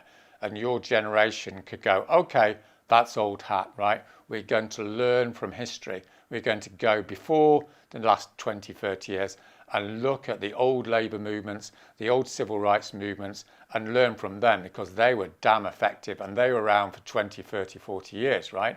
Because they got themselves organised.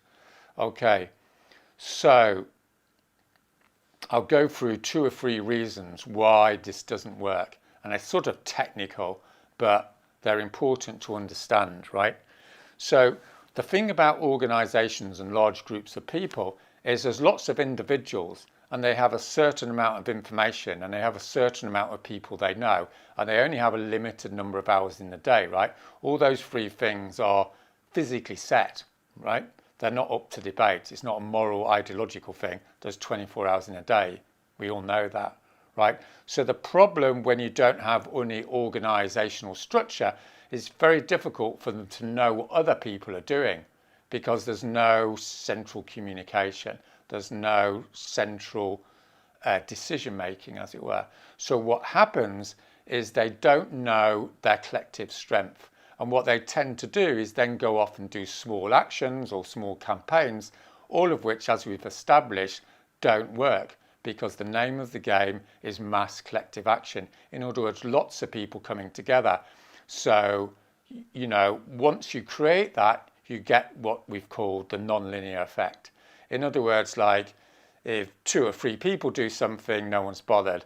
If 20 people do something, a few people talk about it. If 1,000 people do something, you'll be, on the local news. If 20,000 people do something, you'll be in the history books. In other words, you get a massive effect by concentrating your resources in one place in time and space, doing one thing. Now, the only way that collective action can happen is through coordination, and coordination requires centralization. And then, of course, we come on to the problem of how you create that. So if you create a network which doesn't have central organization, then you come to the conclusion very quickly you need it, and then you create this massive, embarrassingly farcical situation which goes a bit like this, is some people go, well, we need to make a decision, about when the next rebellion will be, about how we throw people out, about how we deal with this policy or that policy. And of course, they need to involve everyone, and then someone says, let's do it like this, and then someone says, well, why should you decide? What gives you the right? And then some people will come and create a process about how to decide, and they'll propose that, and then people will say, well, why have you decided how to decide? Maybe there needs to be more people deciding how to decide, right? And I'm not exaggerating here. Maybe some of you experienced this. So you go down this rabbit hole of, painful suicide-inducing long meetings where it just goes round and round in circles because someone hasn't set up a central decision-making structure that can basically make decisions and decide what goes on. Okay, so the solution to this, to be perfectly blunt with everyone, is hierarchy. Now, hierarchy is one of those bad words, right? But in the history of social movements and in the history of radical political change, there's hierarchies already all over the place. And sometimes they're good and sometimes they're bad. Now, what I want to suggest is hierarchies can be bad. And I've spent a lot of my life as a participation designer railing against hierarchy, right? Because we all know all the problems, it's out there in radical culture. It's, you get leaders and dominance and abuse and people making decisions which are undemocratic. However, there's a tradition in left-wing movements and in workers' cooperatives and what have you of functional progressive hierarchy. And what that means is there's a bunch of people who make the big decisions and they are clear. It's clear who they are and what decisions they can make. They can't make all the decisions. It's clear how they get into that position, and it's clear how you get rid of them, i.e. through democratic elections or some form of assembly or whatever. But the point is, of course, is they can actually get on with the job and decide when the rebellion date will be and how you took people out of the movement and all the other sort of policy areas, and they can create working groups about what should happen. But they're in charge of disciplining that system so people don't go off and do loads of different actions or go off and make different declarations. And that's not perfect. No one's pretending it is, but it's 100 times better than having the structurelessness of informal hierarchy.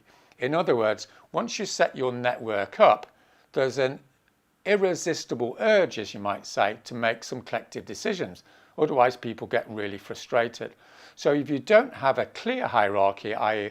a decision-making body that is functional, then informal ones will emerge. And the problem with informal hierarchy is you get the worst of both worlds. You've got a hierarchy, but you don't really have effective decision making. And that hierarchy is usually hidden, informal. No one really knows who's in the group. It's secretive because people don't want to admit they're being a leader and what have you. And it leads to all sorts of political problems and abuses in the final analysis. So it's far better to bite the bullet and say, right, we can have these 5 or 10 people in charge. We know who they are, and they'll make the big decisions. Okay. So, that's what you might call 101 effective organisation. Okay. But a lot of people don't realise that an organisation is bigger than its formal constitution, which is what I've just talked about. There's also other aspects, 2 or 3 other aspects that basically oil the wheels, as you might say, right? If you're in a meeting, there's rules in the meeting, but everyone knows it's not just the rules, it's also how people treat each other and the personalities and the more informal sociability, as you might say. Okay, so there's 2 or 3 things here that need to be understood in addition to creating this functional hierarchy. So the first thing is, unless an organisation is engaged in systematic training, then you'll replicate the privileged structures that people have. In other words, people that are more confident, who have got a better education, who come from a middle class background, who are more extrovert, will end up dominating the organisation because the people who potentially are better than them don't get the support. And there's no point covering this over with ideological statements like supporting the oppressed and all that business. people that are unconfident for cultural or racial reasons, the only way that they're going to enter into their power is by being systematically empowered through training. In other words, learning how to do facilitation, how to do minute taking, how to come up with a proposal. In other words, the nuts and bolts of what the organisation involves.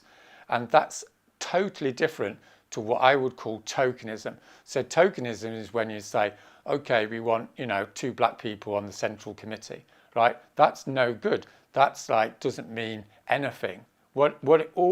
If you want to create proper empowerment, which is deep and meaningful, then you have to engage in a cultural program for your organisation, which enables people to question their racism in workshops and enables people from unprivileged or whatever you want to call it, marginalised backgrounds to step up into their power. There's 2 steps. It needs to be organised.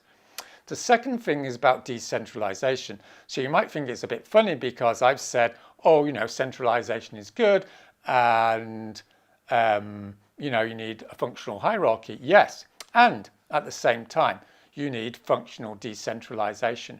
In other words, you need to depoliticise the whole debate. The question is what works, not what's right, because what works is what's right, if you see what I mean.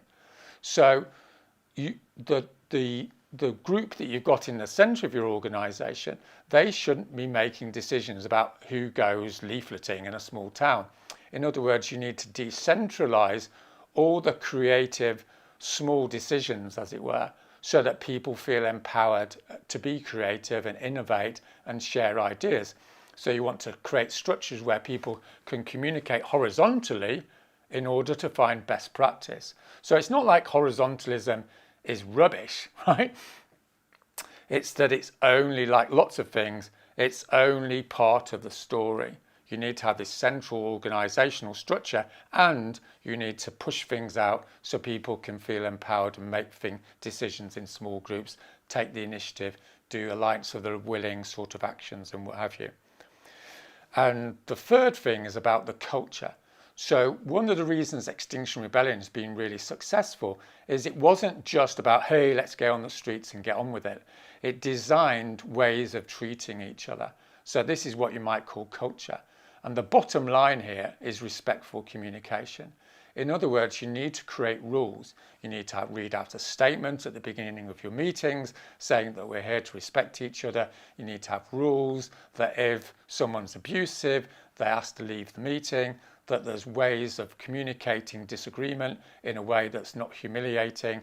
And ultimately, if someone is continually abusive or overly ideological or being an annoying person, as you might say, then there's a clear process to ask them to leave. And that's essential. Number one, that they are asked to leave, and number two, that it's done in a clear and speedy way. In other words, it needs writing down. Now, you might think, well, that's all a whole load of faff, right? But the fact of the matter is, all the people in history that changed history had organisations. They had teams and organisations, right? And they were aiming to do it over a 10-year process. And that's what you guys need to do, right? You don't want these open networks where people just come in and drift out and get alienated because the decision-making process is a nightmare, or they don't know what's going on, they don't know who the leaders are and what have you. You want to have these leaders, you want to have your orators, people who go around and do speeches. What you want is to create something that's efficient and inspiring and sustainable, right? And the ways in which I've gone through this is broadly the rules of thumb. And you can watch other stuff about, more of the nuts and bolts. But when you do this well, then you create what I would call beautiful empowerment, right? Where people come in feeling pushed down, alienated, marginalized, on their own, and they enter a group and they feel the love of that group, the community of that group, and they're able to grow through that community. And that community is a function of good organisation.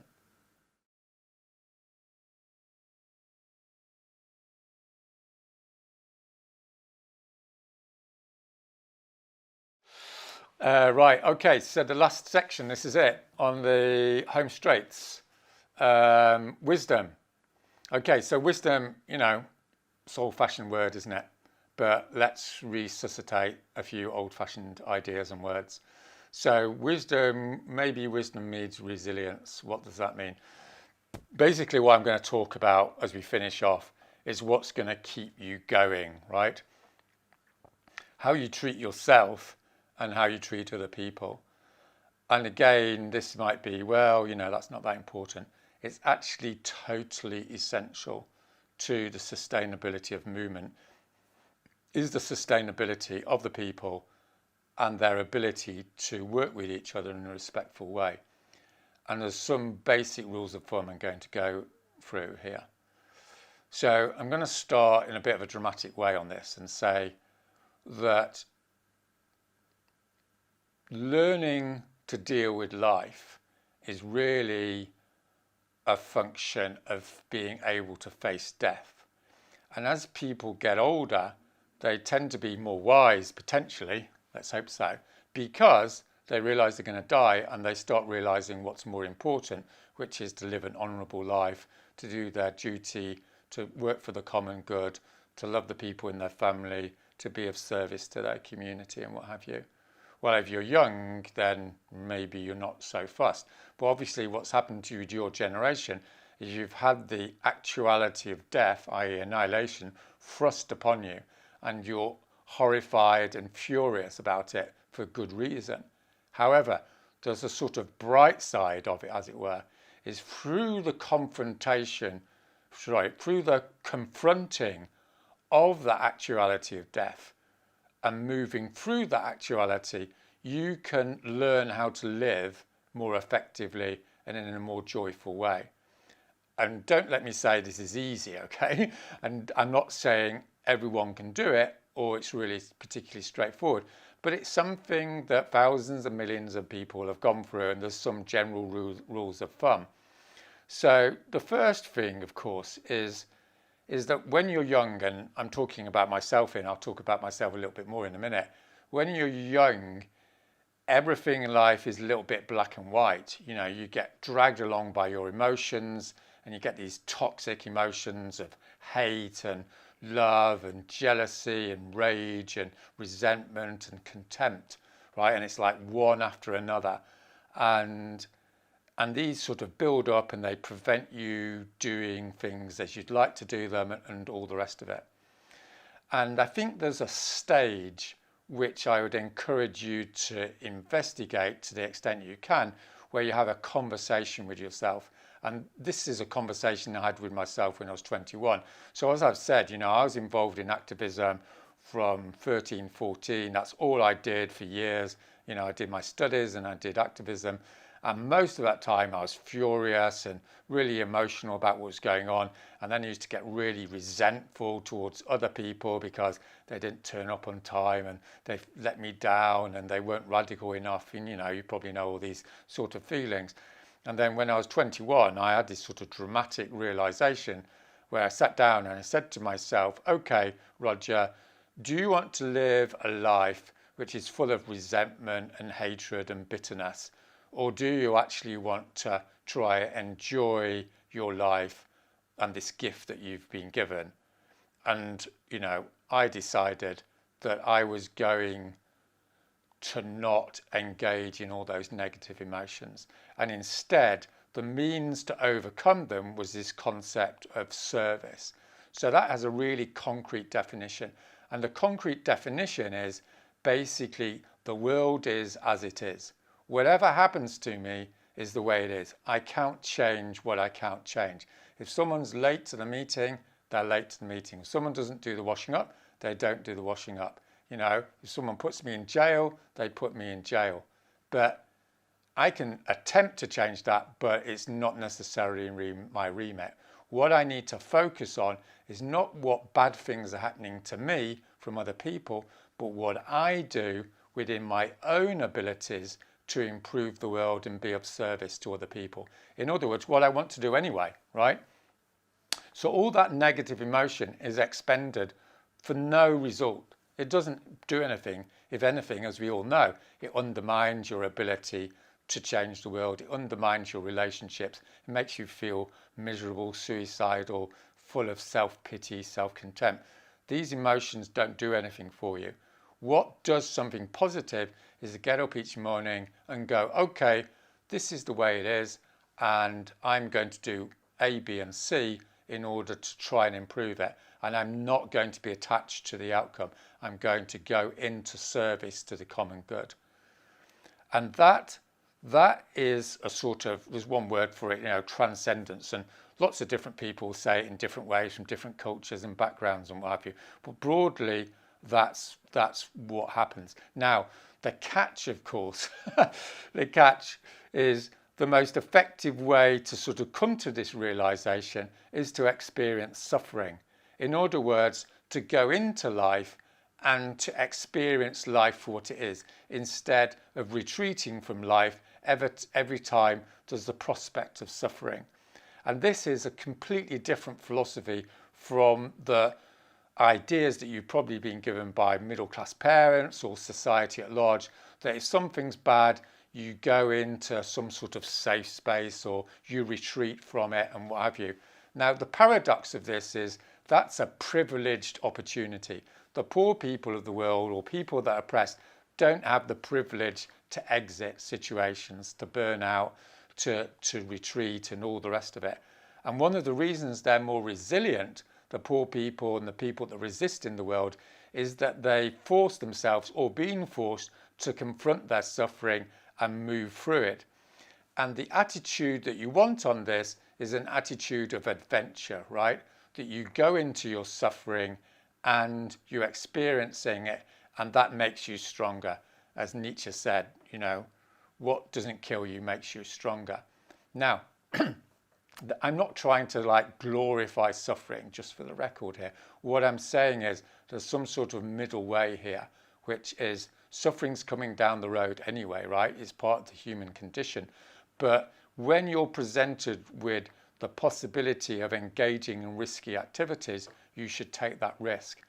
And then you should go through the emotions that creates and then learn to deal with it so you're stronger and you can be more fearless. Because as we've discussed, fearlessness is the key attribute of being able to change the world. Okay, so yes, this is easier for some people than other people. And yes, I still have days when I'm totally in a rage at the world and everybody, but I've learnt to deal with that and it doesn't overwhelm me and destroy me.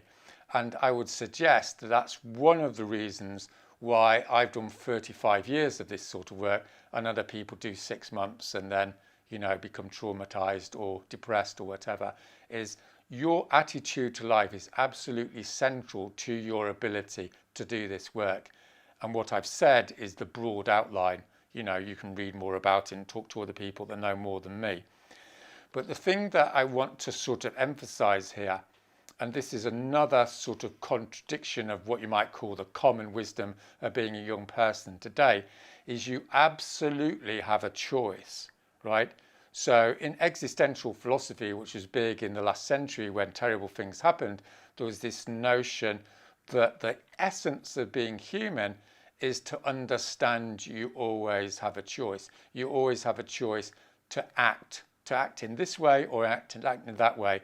So you have a choice whether to step up into resistance or not. You can't delude yourself it's too frightening or too scary. You always have that choice. And you also always have the choice whether to descend into self-pity and misery and depression or step up into positivity. Now, that's an extreme philosophy, and if you read Sartre, he's a guy who makes this really clear, and there's this notion of bad faith, right? So what he's saying by bad faith is human beings delude themselves that they don't have that choice. So maybe that's true or maybe it's not, but it's a provocation, right? So every time you're giving yourself a hard time or every time you decide not to go on that action, just remind yourself of what Sartre said is, are you engaging in bad faith? Are you really being honest with yourself when you say you can't do this? You can't rise above your emotions, or you can't engage in some direct action or whatever. And what I've done, I guess, in this presentation is provoke you to confront the truths that you need to confront. In other words, to wake you up. And you might think that's a terrible thing and be annoyed with me or think I've been brutal or, unpleasant, what have you. But the life philosophy I'm trying to communicate to you is that you need to wake up, because if you don't wake up to the things that I've said, then you're in for even more suffering than the suffering that's been created through what I've communicated to you. And that's a big life lesson, which is, don't kill the messenger. If someone comes in good faith, and hopefully you understand I'm coming in good faith to tell you this, then understand it's not about the messenger. This isn't about Roger Hallam's ideas, right? I'm stepping on the shoulders of giants, as I said at the start of this presentation. I'm really just communicating what other people far better at communicating than me can and have communicated in the past. So it's like, take what you need and leave the rest, but don't delude yourself that you're not taking something because you just don't want to. So the last thing to say about wisdom, of course, is not of course, but as it happens, I'm sure you know what I mean when I say that you're thrown into this life, right? You must feel that. That's how I felt when I was a teenager. What the hell's going on? And to be honest with you, I think most adults feel that same emotion as well. You've got no idea who you are. You've got no idea what happened before you existed. You've got no real idea about why you exist. And you've got no idea what's going to happen after your birth, right? The thing that you do know, or at least there's an act of faith, as it were, which is translated into understanding that this life you've given, which is undeniable because you're conscious listening to this presentation, that consciousness, that life you've been given is a gift, right? Something or someone has given it to you. You're here. It's appeared. It's here. So at least you know that. And of course, if you read the science about it, or if you read religious texts about it, both the science and the religion will tell you it's a miracle, right? The likelihood that you exist is like 1 in 1,000 billion or something, who knows? But it's a miracle that you're alive listening to what I've got to say to you in this moment. And what I want to suggest to you, of course, is that it's going to take a miracle to save your generation from annihilation. And I don't mean that in a negative sense. I mean it in a positive sense, because one of the things we need to understand is that miracles do happen, when people step up and take collective action.